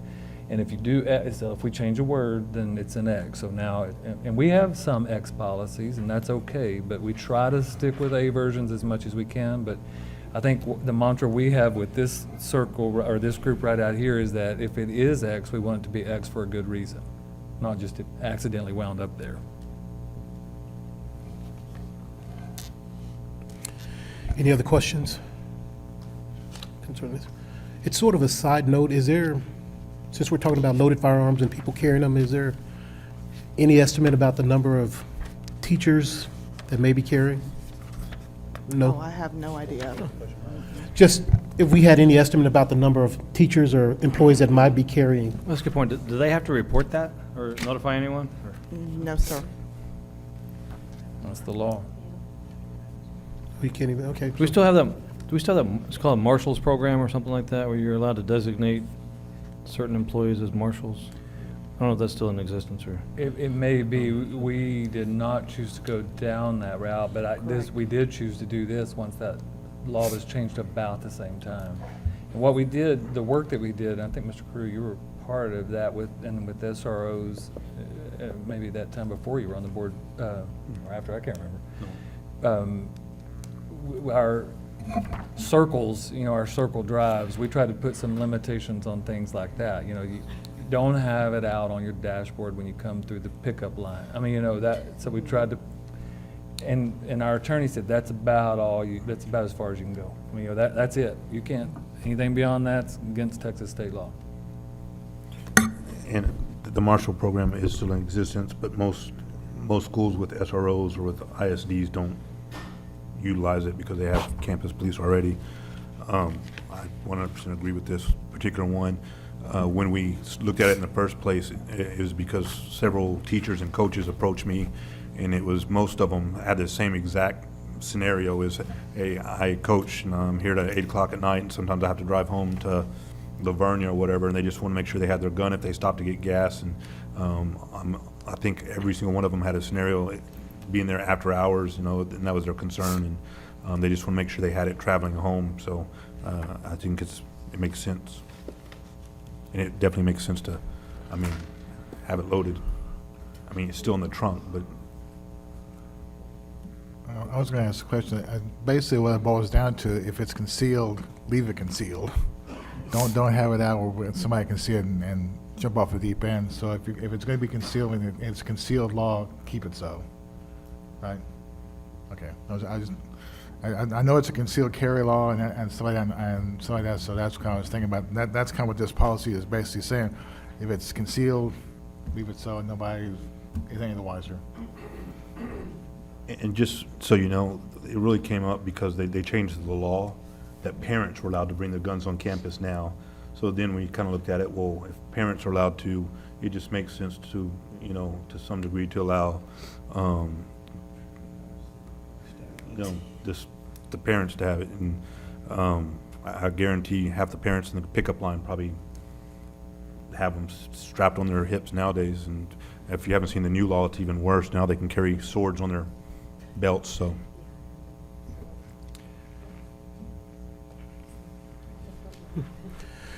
Any further questions, comments? Now we will have a discussion on procurement of goods and services by Matt Rivera. Mr. Rivera, if I may, we've, in a cycle of refinement, did a little process change here, so I'm going to turn it over to Matt, but I hope you'll appreciate streamlining. We're going to cover the needed information, but we're going to do it in a way that we collapse 6 items or 7 items that are all related to procurement, which we anticipate will be at every meeting moving forward for some time. And this is probably a more efficient way to cover those items. Thank you, Dr. Gibson. We didn't need any paperwork reduction act in order to move forward with this plan, but the result is the same. As you could look on the top of page 37, it's procurement of goods and services. I'll just give this introduction this time. At the top, we've got several subjects, beginning with the subject for the 7 solicitations we have tonight. The procurement method, it could be an RFP, or simple request for proposal, or a request for competitive seal proposal if it was a construction project. The cabinet member, who is the requester or the end user, who will be able to provide any details on those specific solicitations, along with our funding. I skipped one thing, probably something very important for our board members. Key bullet statements that tells the main purpose or the function, why and how, what's going on, how we're using our taxpayer dollars. Then the funding source, whether it's bond, EPP, or general operating fund, and then a construction cost estimate or a project estimate, and then when we expect to bring it back to the board for action. And speaking of action, I'm going to turn it over to our man of action tonight, Mr. J.D. Mosley, for the first one. Lead us off. Thank you, Mr. Rivera. So the purpose of our first solicitation is to provide contractor services to do a district-wide assessment of our emergency radio communications. As a part of the assessment, the contractor will also provide us a preliminary design to address any issues that we may have at our campuses. Just to kind of put this in layman's terms is we know that we walk into some buildings, we lose our cell service. Well, the same thing happens sometimes with emergency radio communications. So that's what we're looking at, is just testing our buildings for emergency radio communications to see if we've got any deficiencies. The funding source here is EPP, the previously approved EPP, and the fiscal impact is estimated at $100,000. And I'll kick it over to Dr. Burkhart. Burkholder. Oh, it's close. It works, JD, whatever. Hold on one moment. There were no questions. What about, are you working with the SROs and their radios? Well, the contractor services, they will look at the frequencies that our local services use, all first responders. So our first responders, Cibolo and Schertz, if they're different, they'll use those frequencies. I don't believe they are different because we use the same pieces, but they'll use those frequencies of our first responders to make sure that those frequencies are being picked up inside those buildings. And so, this is a company that has signal meters. They're going to go in all the areas of the buildings and check, do we have service in the basement, up on the 3rd floor, whatever that may look like. Making sure we're all on the same page. Thank you. Yes, sir. Just to add to that, right before I retired, I know that on the Schertz side, they went in there and tested every school, and they have a map of all the dead spots, and they may already have, I'll reach out to them and see if they still have that. Sergeant Mixon has it. Super, thank you. The second item is for the solicitation of security cameras for Jordan Wilder Slaughter and Allison Steele, according to the EPP replacement plan. Any cameras that are removed that are still working, we will repurpose at other campuses that have cameras that are not working. It's an EPP project. The fiscal impact is estimated at approximately $200,000, and we'll bring it back in February to you. The third item is for student devices for DAEP and Byron Steele to be replaced according to the EPP replacement plan. The devices will include laptops, Chromebooks, managed carts, charging carts, and precision desktops. These are high-powered desktops for CTE courses. It's also an EPP project estimated at $1.5 million, and we'll bring it back in February. And with that, I'll hand it over to Ms. Cannon. Any questions? I see Mr. Finley. Just for my own information, I haven't seen it. Could I get a copy of that EPP plan that you're talking about there for the replacement DAEP environments? I just want to look at it, just for my own grins. $1.5 million, I know we're on a $5 million project here, but I'm just curious how these items are going to integrate together, and like I said, just my own grins, because that seems like an awful lot of different devices. They're going to have to be integrated across the school. So I'm just kind of curious how we're going to integrate all that, and then where all the how many units we're talking about, the price of each unit, and then the integration thereof. So I'm just curious. what we can do, Mr. Finley, we'll drill into that layer 3 and take that screenshot and put it in the board update, so then the whole board can see where the 1.5 comes from. Okay, I appreciate that. Yep. Thank you. Ms. Cannon?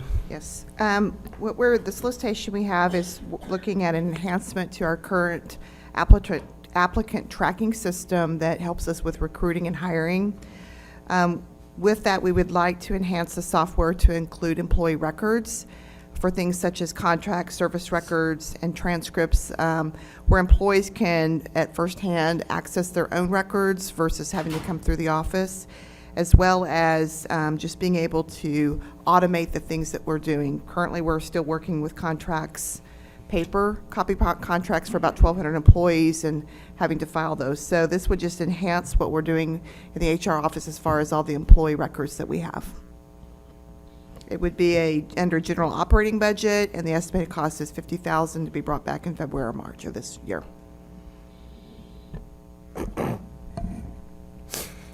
Secure?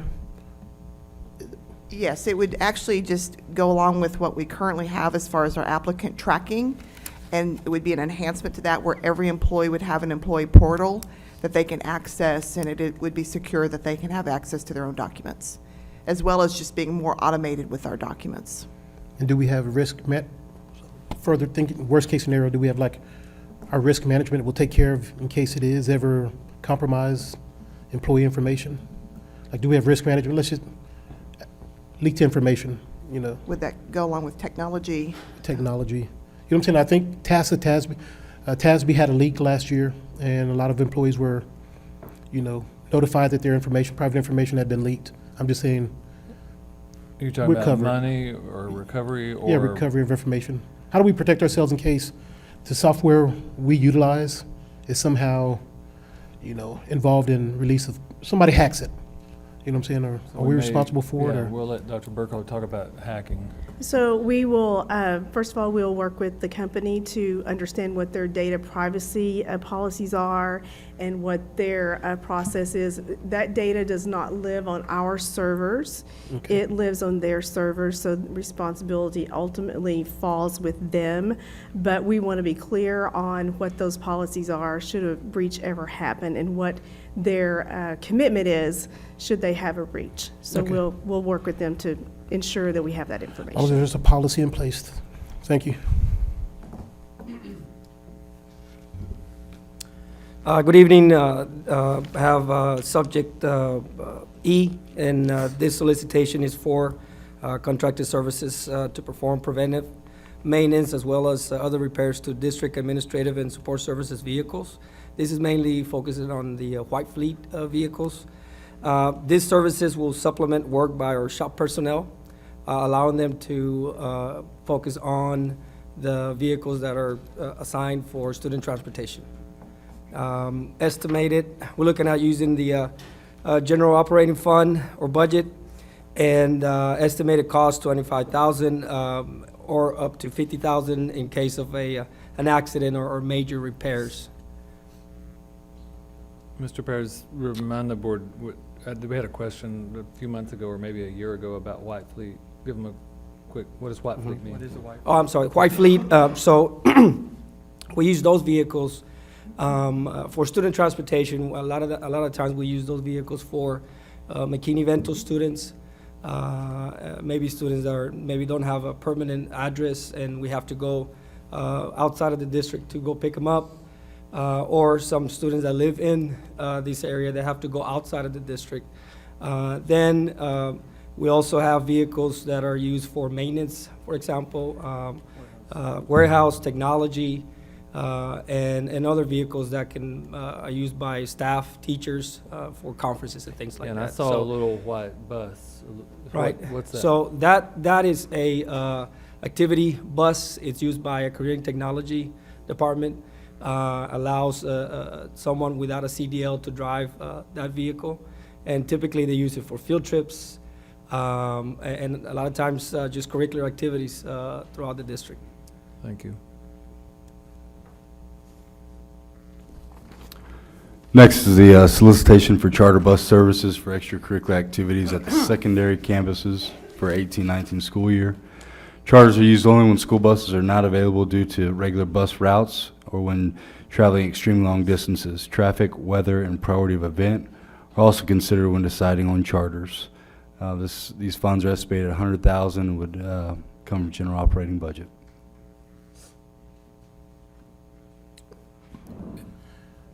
Extremely long distances, what is it, 200 miles, 300, what are we talking about? Typically, an hour and a half is what Okay. we're looking at in most cases. Thanks. I believe it's also when used with school bus would not be advantageous to what they're doing or where you're going, something like that. Yes, sir. You know, weather is a big issue in August when talking about volleyball teams and football teams going in 105 and an air-conditioned bus isn't available. Okay, thank you. Yeah, and the final item is 3 years ago, the board was, had enough foresight to engage with an executive coach for myself. 2 years ago, we expanded that out to our executive leadership team. A year ago, we expanded that out to our executive cabinet, and this coming year, we look to expand it out even further to our Team 1. Studer Education Services has fulfilled that. We're looking at just putting out RFP for those leadership services to see if they or some other group continue. Just a final sentence there, just to kind of summarize it. They assist our leadership with, you do a staff satisfaction survey, you have the data, now what? You know, that can be a hard thing to just, now you got it in your hand and you don't. So they coach us through that, student satisfaction surveys, parent satisfaction surveys. This coming year, they'll help us roll out and have helped us develop a community satisfaction survey, as well as working with the people that we're looking at right here on our key work processes to make sure we're always lean, efficient, and we're meeting our customers' needs. It's an estimate, general operating budget, estimate 50,000, looking at February, March, projected for board action.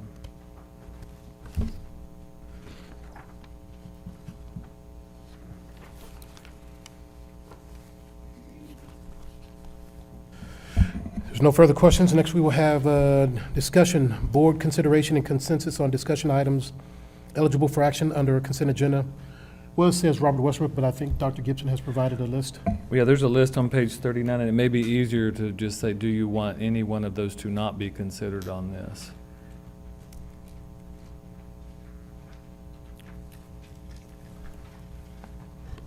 Page 39. I would look at the item that's over the $50,000 range.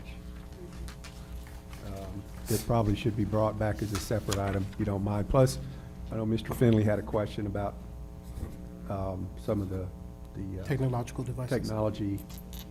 So, and I know that from the list, that's 2 items that we're looking at putting on, well, 3 items that would be going on the you know what I'm trying to say, the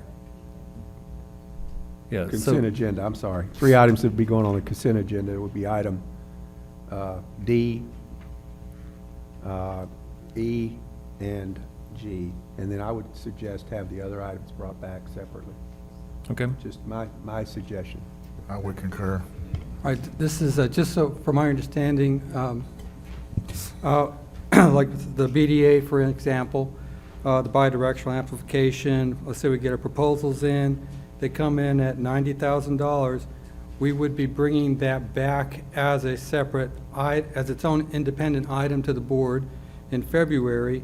However, it would have probably been on the consent agenda because we discussed it tonight.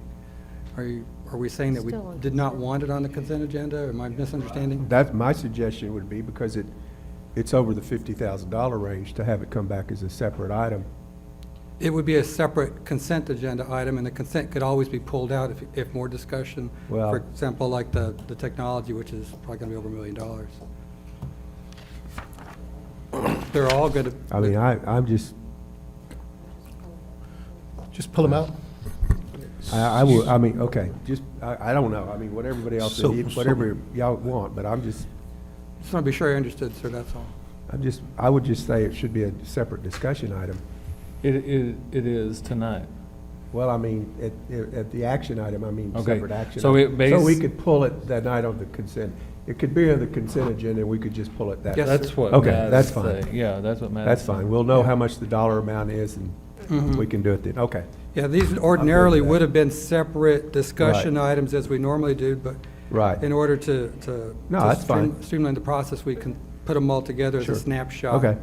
Yeah, just leave them on the consent agenda, and any item that somebody needs to pull, we pull, just like we always Matt, do. will any of these Sorry, didn't mean be to eligible confuse for the buy discussion. board, or be something that would be on the buy board? We're not anticipating any of these to be purchased through the buy board or any Okay. board-approved purchasing Okay, cooperative. so they'll come back.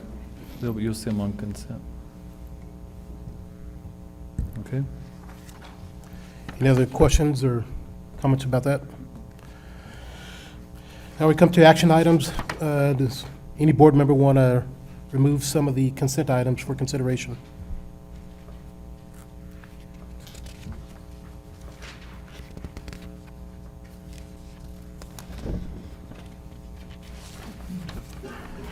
If not, may I get a motion?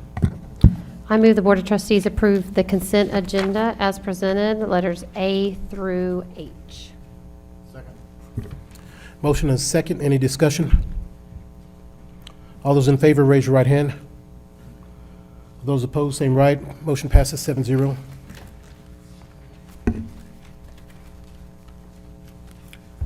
So, as soon as someone gets a page number, would you yell it at?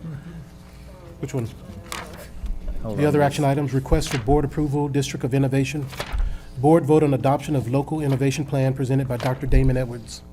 Page 122. Page 122. 122.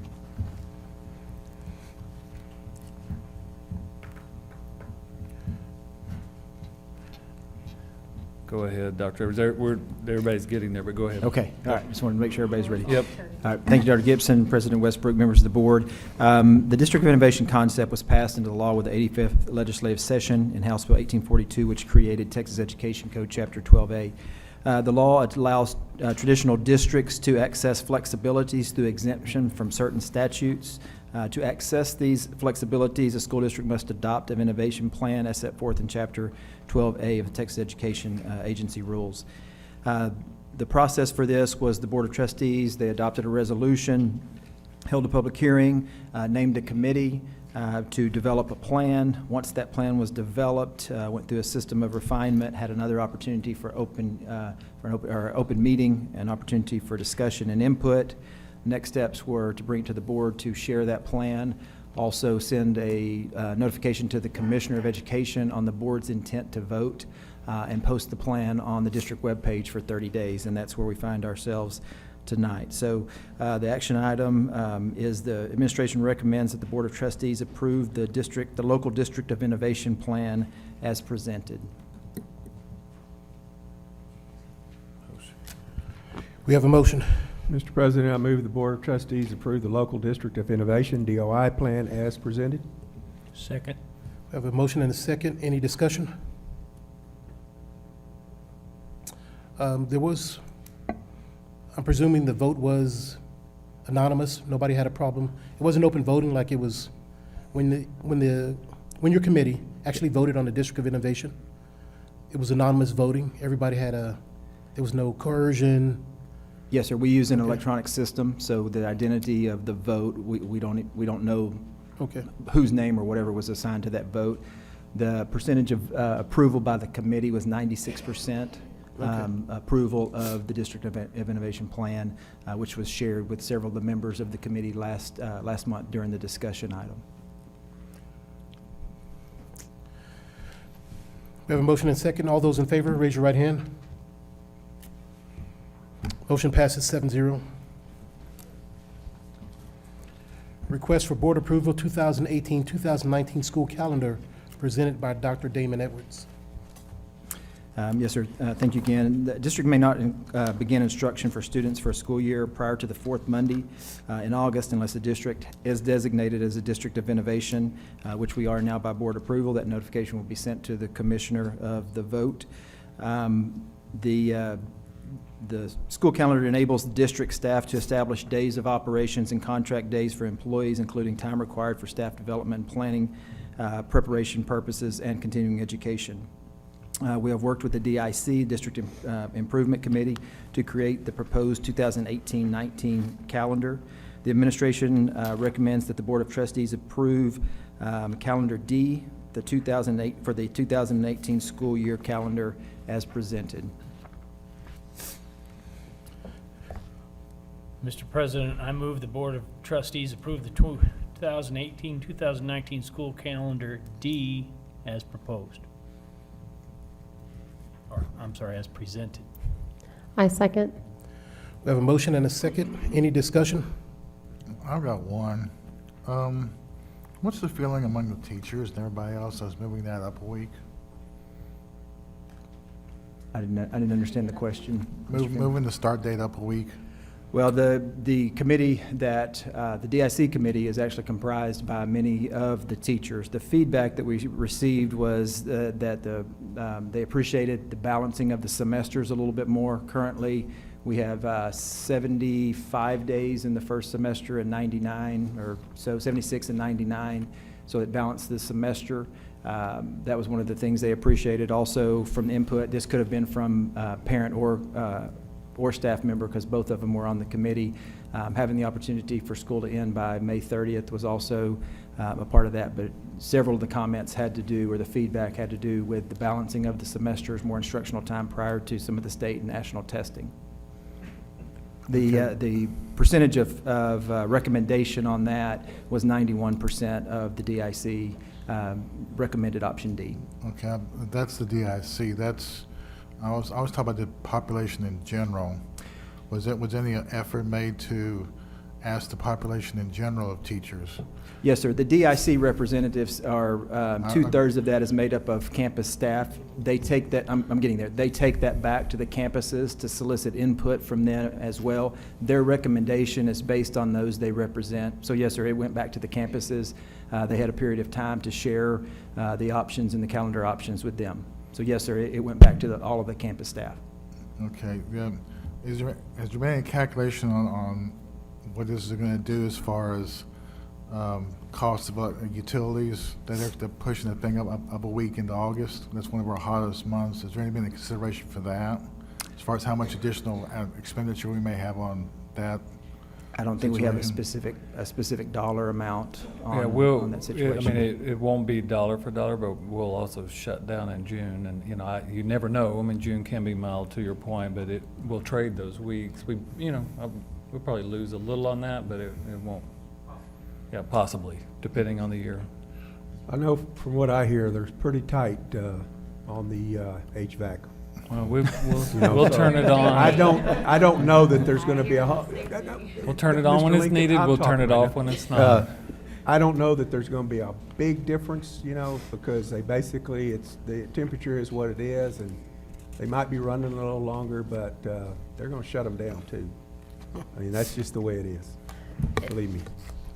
I have to ask, is there really a feeling that the extra 5 days up front is going to make a huge difference in our testing scores or anything else? I know it's 5 days. Is that 5 days, is there a way to find out on a go-forward basis if those 5 days really make a difference as far as, in other words, we have this year that we have starting on the fourth Monday. Is there a way to find out if those extra 5 days actually translate into better academic scores or better testing scores? Or is that a hoped-for outcome that we're going to move these dates up, this school year up 5 days? Is there a way to correlate or actually say, yes, they made a difference? If it didn't make a difference, then we're just playing with dates. If we can't correlate that moving the 5 days up made a difference, then are we just really playing with the calendar? I'm just asking the question because I don't have an answer for that one. I'm just asking. Well, our way to measure will be through our district improvement committee. I mean, we do that every year in the sense that we ask. This is not the district improvement committee. I'm talking about test scores. I'm talking about student outcome, not the DIC. I think it would be reckless to try to draw a correlation, because there could be any number of factors that might change that. And so I just want to manage expectations. I think to try to say, yeah, we'll quantify it to 100% or 80% certainty or even 75% certainty. And you might be talking about test scores like STAR or something. I'm going to talk as a parent, put my parent hat on right now, who has a secondary student. This last 9 weeks in December was very shortened because of semester exams as well, that last week. So my daughter had a hard time. If you did poorly on one test, there wasn't a lot of time to make that up. I think that just in the semester lookout on just normal 9-week test grades, it's going to help our students' success, especially kids who may get behind at the beginning of the 9 weeks and try to dig themselves out of a hole. They didn't have as much time to dig themselves out of a hole as well. And that was hard for teachers, from my understanding as well. It's just because it was such a shortened 9 weeks. And it's only because we try to get that semester in before the end of the year. So I don't necessarily say STAR, but I think in 9-week regular report card grades, I think it will help our secondary students personally. Well, I would just add to that, what Ms. Dreisbeck is talking about is real. As a parent of a young man who teaches semester classes at one of our high schools, it's going to make a big difference in that first semester, because there's always been such a, we're talking, 17 days maybe difference between first semester and second semester that they have missed out on when you're teaching government or economics in a semester. First semester students they're just not going to get everywhere. I mean, that they need to go and be ready if they, they're going to graduate, but they're going to be shorted. So this is going to help them regain some of those days they're missing on that front end. And I think the earlier they can get started, the better they are. And again, it will add those days to that first semester. To me, that's a plus. So I don't know that you can quantify that in test scores, but I think what Ms. Dreisbeck said is real. Again, I would just go from the teacher standpoint of when you're teaching a semester class, it's going to make a difference. So just to clarify, overall, I guess the intent of this is, now that we're in district, or we've recommended district of innovation, then we have the leeway to adjust the calendar. So the test scores are just one factor because of more educational days, but taking that out, there's actually several benefits to this. Is one, and I think you said it divides the semesters up more equally. Yes, sir. So you don't have a small first semester and a big second semester of, I think you said almost 20 days difference or 17 days or whatever. So even if the test is taken out of it, at the minimum, it balances out the 2 semesters more equally. Yes, sir. It also, go ahead. So that in of itself just makes sense to balance them out. And then second, and I understand exactly what Mr. Finley's saying, and there may or may not be a way to quantify it, but with the additional days at the beginning, at the minimum, they're at least going to get additional instructional days, which we anticipate and we hope will possibly affect the testing, the standardized testing. But at this point, we just don't have a way to quantify it, but that's our goal, correct? Yes, sir. Okay. And it also aligns with some of our dual credit opportunities, some of our concurrent credit opportunities at the end of the year by ending the year sooner. Especially some of our juniors and seniors have an opportunity, and maybe even sophomores have an opportunity to take some college credit courses. That was one of the big items on there as well. By obviously moving up the start date, you're moving up the ending date, still meeting the 75,600 minutes that are required by that. So there were several educational benefits out of that based on the calendar, balancing the semesters, more alignment with the having the semester end before the Christmas break to help balancing those semesters, alignment with dual credit, opportunities for credit in the summer at concurrent credit with, or college credit at our partner universities, and we looked at the dates of when those start as well, but several of things that we mentioned in that opportunities that there exist in that as well. And that would apply to faculty as well. They're attempting to go to college that first semester during the summer. It could be, yes, sir. Yeah. And right now, we're ending on what day, just to verify it? The 7th of June? Correct. Currently? Yeah. And typically, and if I'm correct, the first semester of most community colleges and colleges start usually the first week of June, correct? Yes, sir. So by pushing it back, it does exactly that. It gives them, so there's more benefits than just the anticipated increase from the testing. There's the balance, Absolutely. there's the college opportunities, some other things. Absolutely, just instruction in general. You know, we always look at the start date changes every year based upon, or it can based upon when the first Monday in August is. For instance,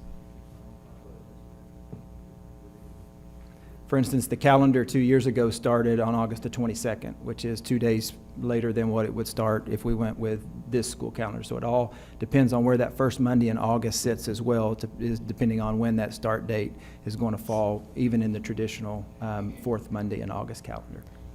Can I ask you a question? Because I know parents have seen this, and the question was asked to me, do we start football, dance, band? How does that all play in? Because there's still UIL rules, you know, of how long does that affect? Because when they can start, or is it still the same rules that we've always had?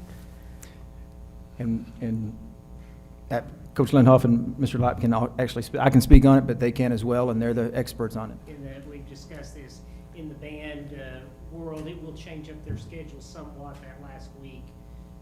But UIL, while they haven't made any changes yet, they are looking at somewhat changing their rules for marching band, because so many districts, over half now, have gone to District of Innovation and are starting earlier, so they're looking at adjusting that somewhat to allow to make up some time there. Yeah. Same thing with UIL. We had a visit with UIL last week and asked if they thought about this, because you lose really a week or 2 days with football. There could be some implications as far as tournaments and kids' absences, possibly with volleyball. They're not looking to give the student high school and Buffaloes any more days of practice. I don't see them really changing that, but you know, around the state, some of your top programs going through the same situation. Although he did acknowledge that with more and more districts doing DOI, it's probably something that's not going to go away, I think is what he said. We're going to have to probably think about it, continue to think about it. Right. And I think that, again, we heard from parents, staff members, community members that shared part of the DOI presentation, which was contingent upon passing this, as well as I mentioned, 91% of the District Improvement Committee on the calendar approved that, who represent other teachers, beyond teachers, parents, parents representing parents. All of that came into, and the 91% said there are positives of looking at this calendar. Any more discussion on the calendar? I'm just going to, don't mean to belabor the point. The current calendar, traditional start date, according to the calendar, will be 76 days before the Christmas break and 99 days post-Christmas break. The new calendar is going to have 81 versus 94. And if your intention is to balance the semesters, which is what I keep hearing, balance the semesters as far as having a go, then you want to push it up another 8 days. So now we're not talking about the second or the third Monday, we're talking about the second Monday, or possibly even the first Monday. If your goal is to balance the semesters, because your first semester students are getting shortchanged, then you're logically you'd be pushing it up even further. It's kind of interesting that we use Christmas as an artificial essentially into our first semester, if your idea is to balance the days, then even pushing it up a week is not going to make that much of a difference as far as it goes, because you're still going to end up with a back-end loaded second semester unless you plan to push up 2 more weeks to balance even further. So the argument of saying, okay, we're going to push this up a week to try and balance it out, you haven't balanced anything. Not really. What you've done is you pushed up the start day of the year into the 3rd Monday instead of the 4th Monday. You haven't balanced anything. So the first semester kids are still getting shortchanged to some degree. You have pushed up additional 5 days for the testing, but you still haven't balanced the first and second semester. So if that's the argument, then you haven't accomplished your goal. And maybe, granted, I'm belaboring the point at this point in time, but if that's your stated goal, then you haven't gotten there. Well, and I believe the comment was that more balance is out. The other thing you have to consider in that, Mr. Finley, is the second semester, many of those days are taken by tests. So if you take those days out, you are equaling out that semester a little bit more. I don't think we're ever going to get to, with a start date, it's still flexible, an even number exactly here and exactly there. And actually you can't, because there's 175 days of instruction. So it's not going to ever even out by it's an odd number. So well, and the issue of, in the olden days, we would come back after Christmas break and go into exams, and teachers hated that. I mean, because they would have to basically start over, review everything over again, and they asked us not to do that. And so that's why we went to I guess you could, call it an arbitrary end of the semester of going before Christmas and let the students get their testing over with. Also, because you have some seniors who graduate in December and go on to college, and that would affect them as well. Now, granted, it's not a great number, but, and Mr. Finley, we're not going to have a perfect system here, but this does allow for some improvement to what we have right now, and that's what we're looking for. So because we're not getting the perfect system, we shouldn't do this? I mean... No, that's why I go back to, is there a way to prove that this is... It's 5 days. It's 5 days, okay? I mean, that's what it is, so... I'm belaboring a dead horse. So yeah,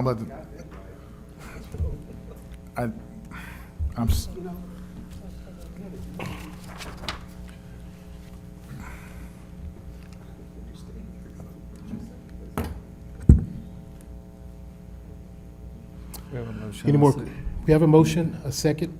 Any more discussion? All those in favor of the motion, please raise your right hand. All those who oppose, motion passes 6-1.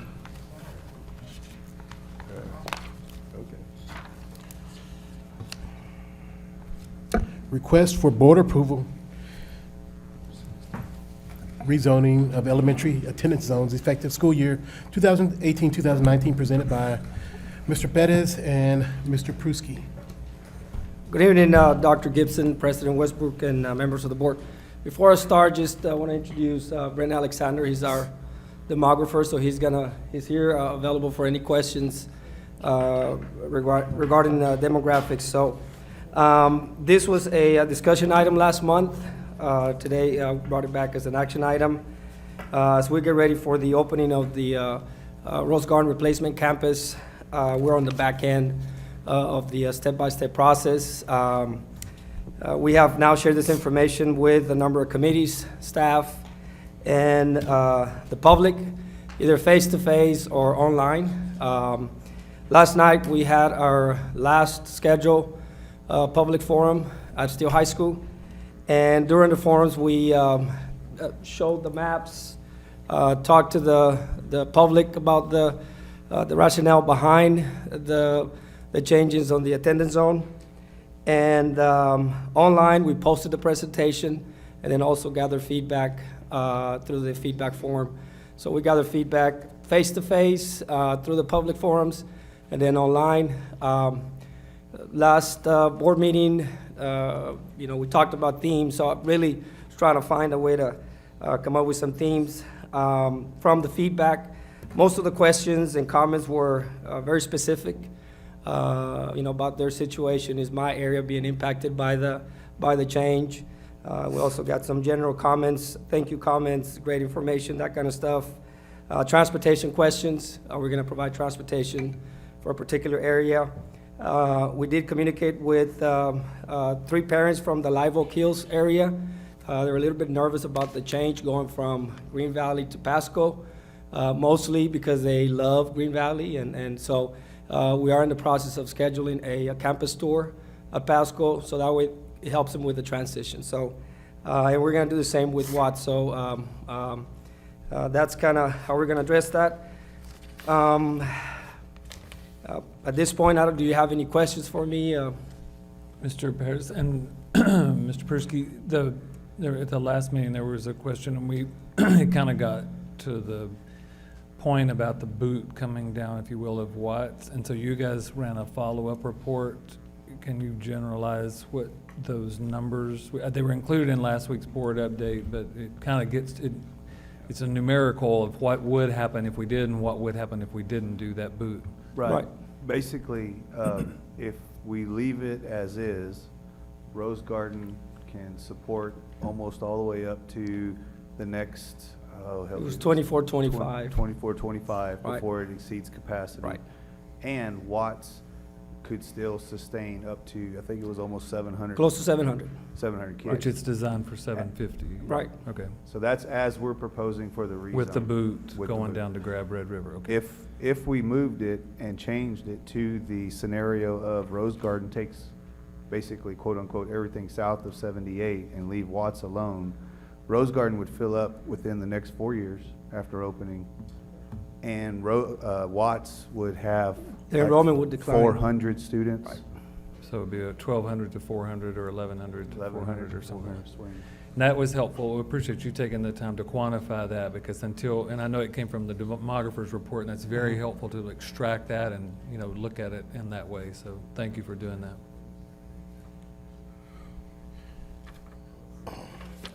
Thank you very much. Other question? You have a motion? The motion is to approve the map, just FYI, that's on page 128.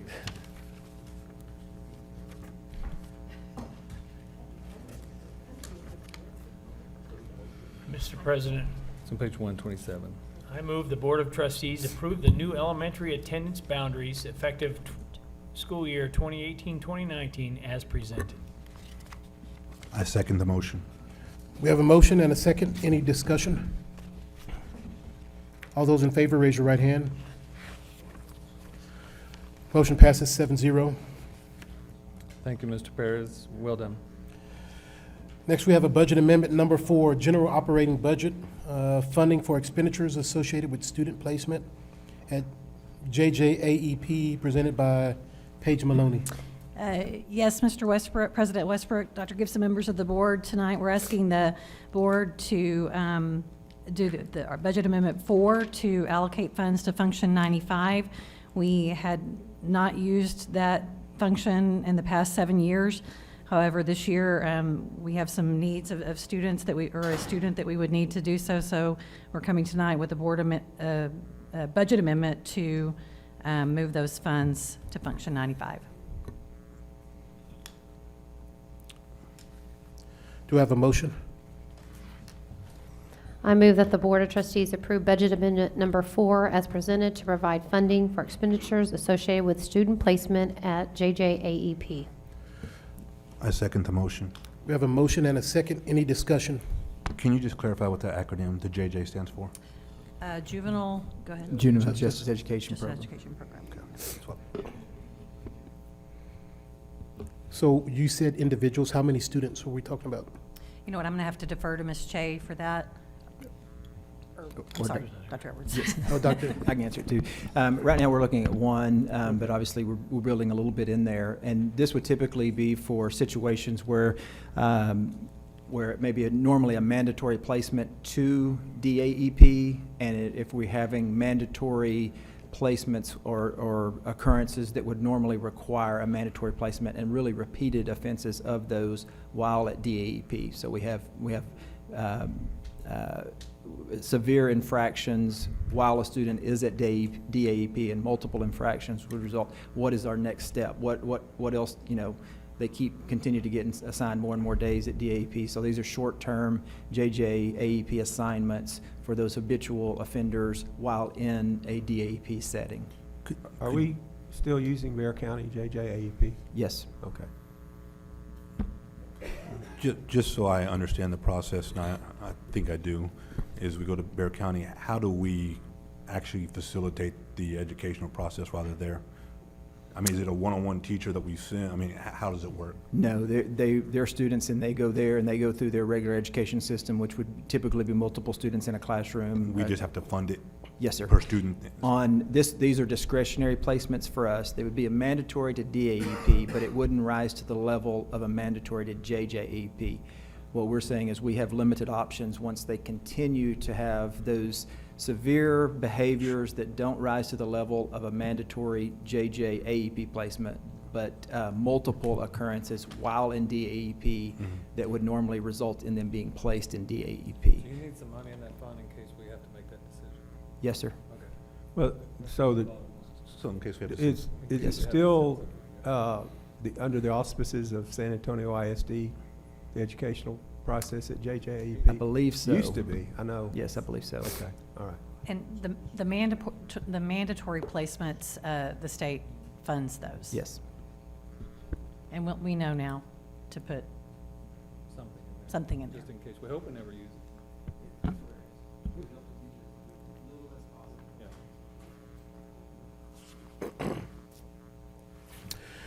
We had a motion, we had a second, we had discussion. All those in favor of the motion, raise your right hand. All those opposed, motion passes 7-0.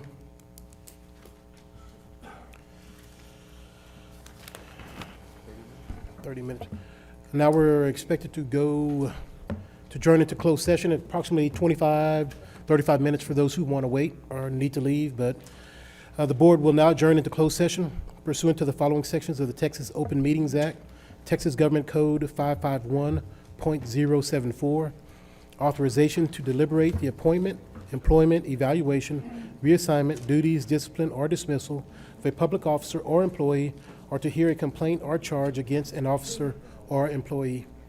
We stand adjourned, go to closed session 8:37.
Order and reconvene into open session at 9:05. Request for board action, employment of John A. Sipple, elementary principal, presented by Linda Cannon. Yes, the position of the John A. Sipple Elementary School principal is replacing a budgeted position for the 17-18 school year and will be funded from the 17-18 general operating budget. Do we have a motion?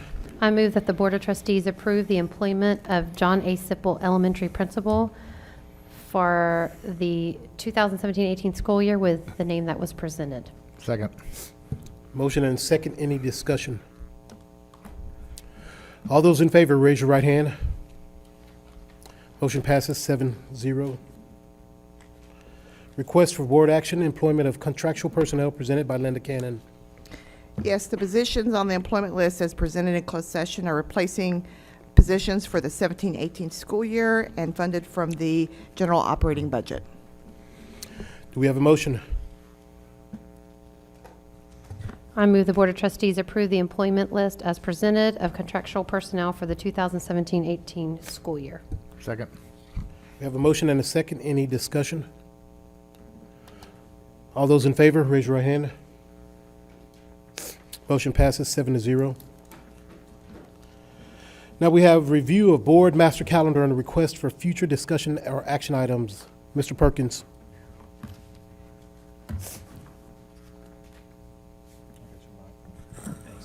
Thanks, Mr. President. I have a reminder here that we have the 2018 Winter Governance and Legal Seminar in Galveston.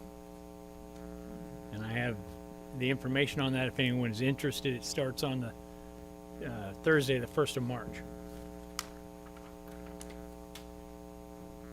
There's more details on that.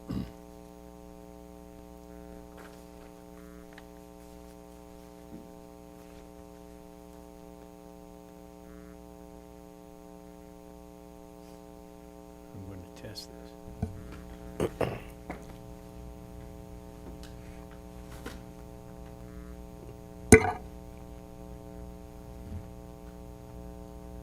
I'm waiting for it to open. It may not happen.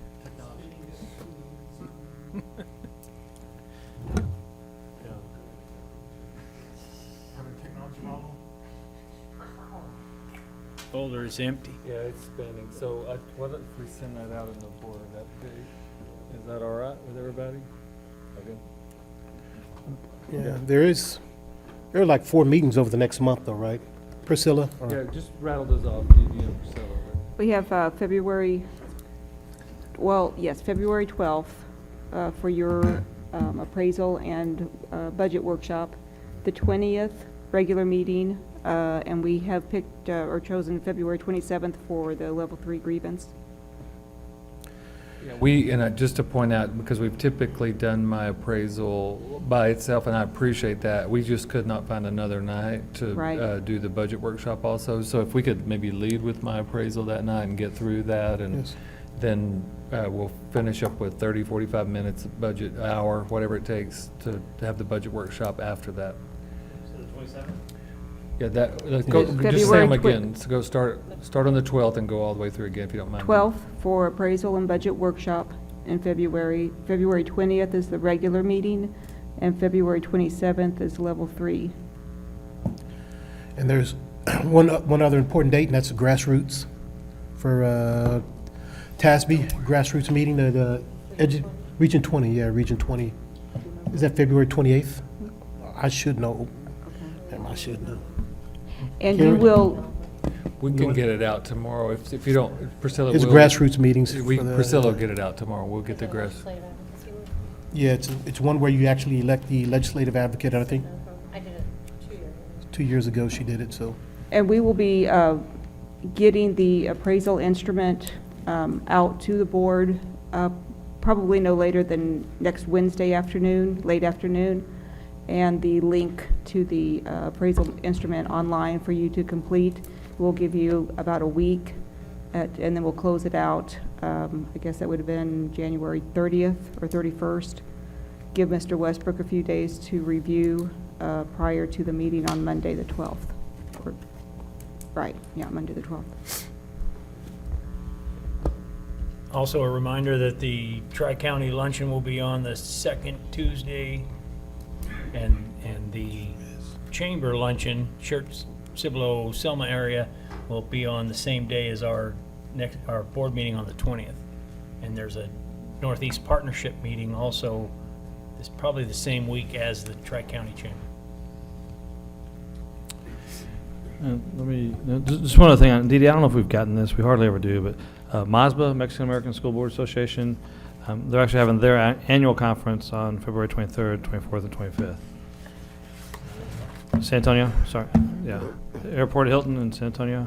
Do we usually get those flyers, Dee Dee, or it just seems like we get bypassed? And we did, But We we can haven't received request to get anything. on their mail list. Okay. but when we went to XG Governance, what was that 2 years ago?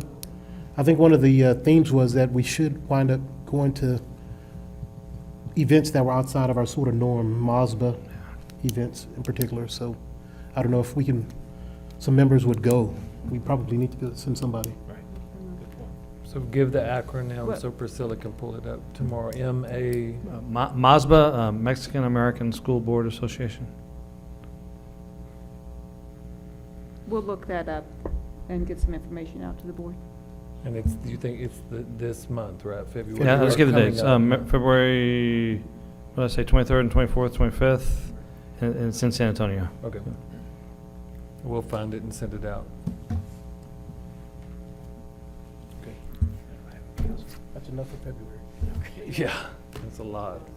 Well, let me just throw one on there. So February the 13th is the Education Day for SCUC with the Chamber Leadership Core Group that, you know, some of you have participated. So if you want to be here at 8 a.m. that morning, we're just going to do a Greek coffee and it lets you introduce yourself to the participants for this year. So February 13, 8 a.m. coffee, and then we will do the training with them, and we'll do the, you're exactly right. And that would be a good, it'd be good from 8 to 8:30 if some trustees could be there, that would be nice. Then take them on a district tour, wind up at one of our bistros and feed them lunch, talk about the district. And February 14th is Valentine's Day, and I now have a gift for my wife. And you said that on camera. There we go. Yeah. If there's nothing more, we'll adjourn 9:13, if there's no objection.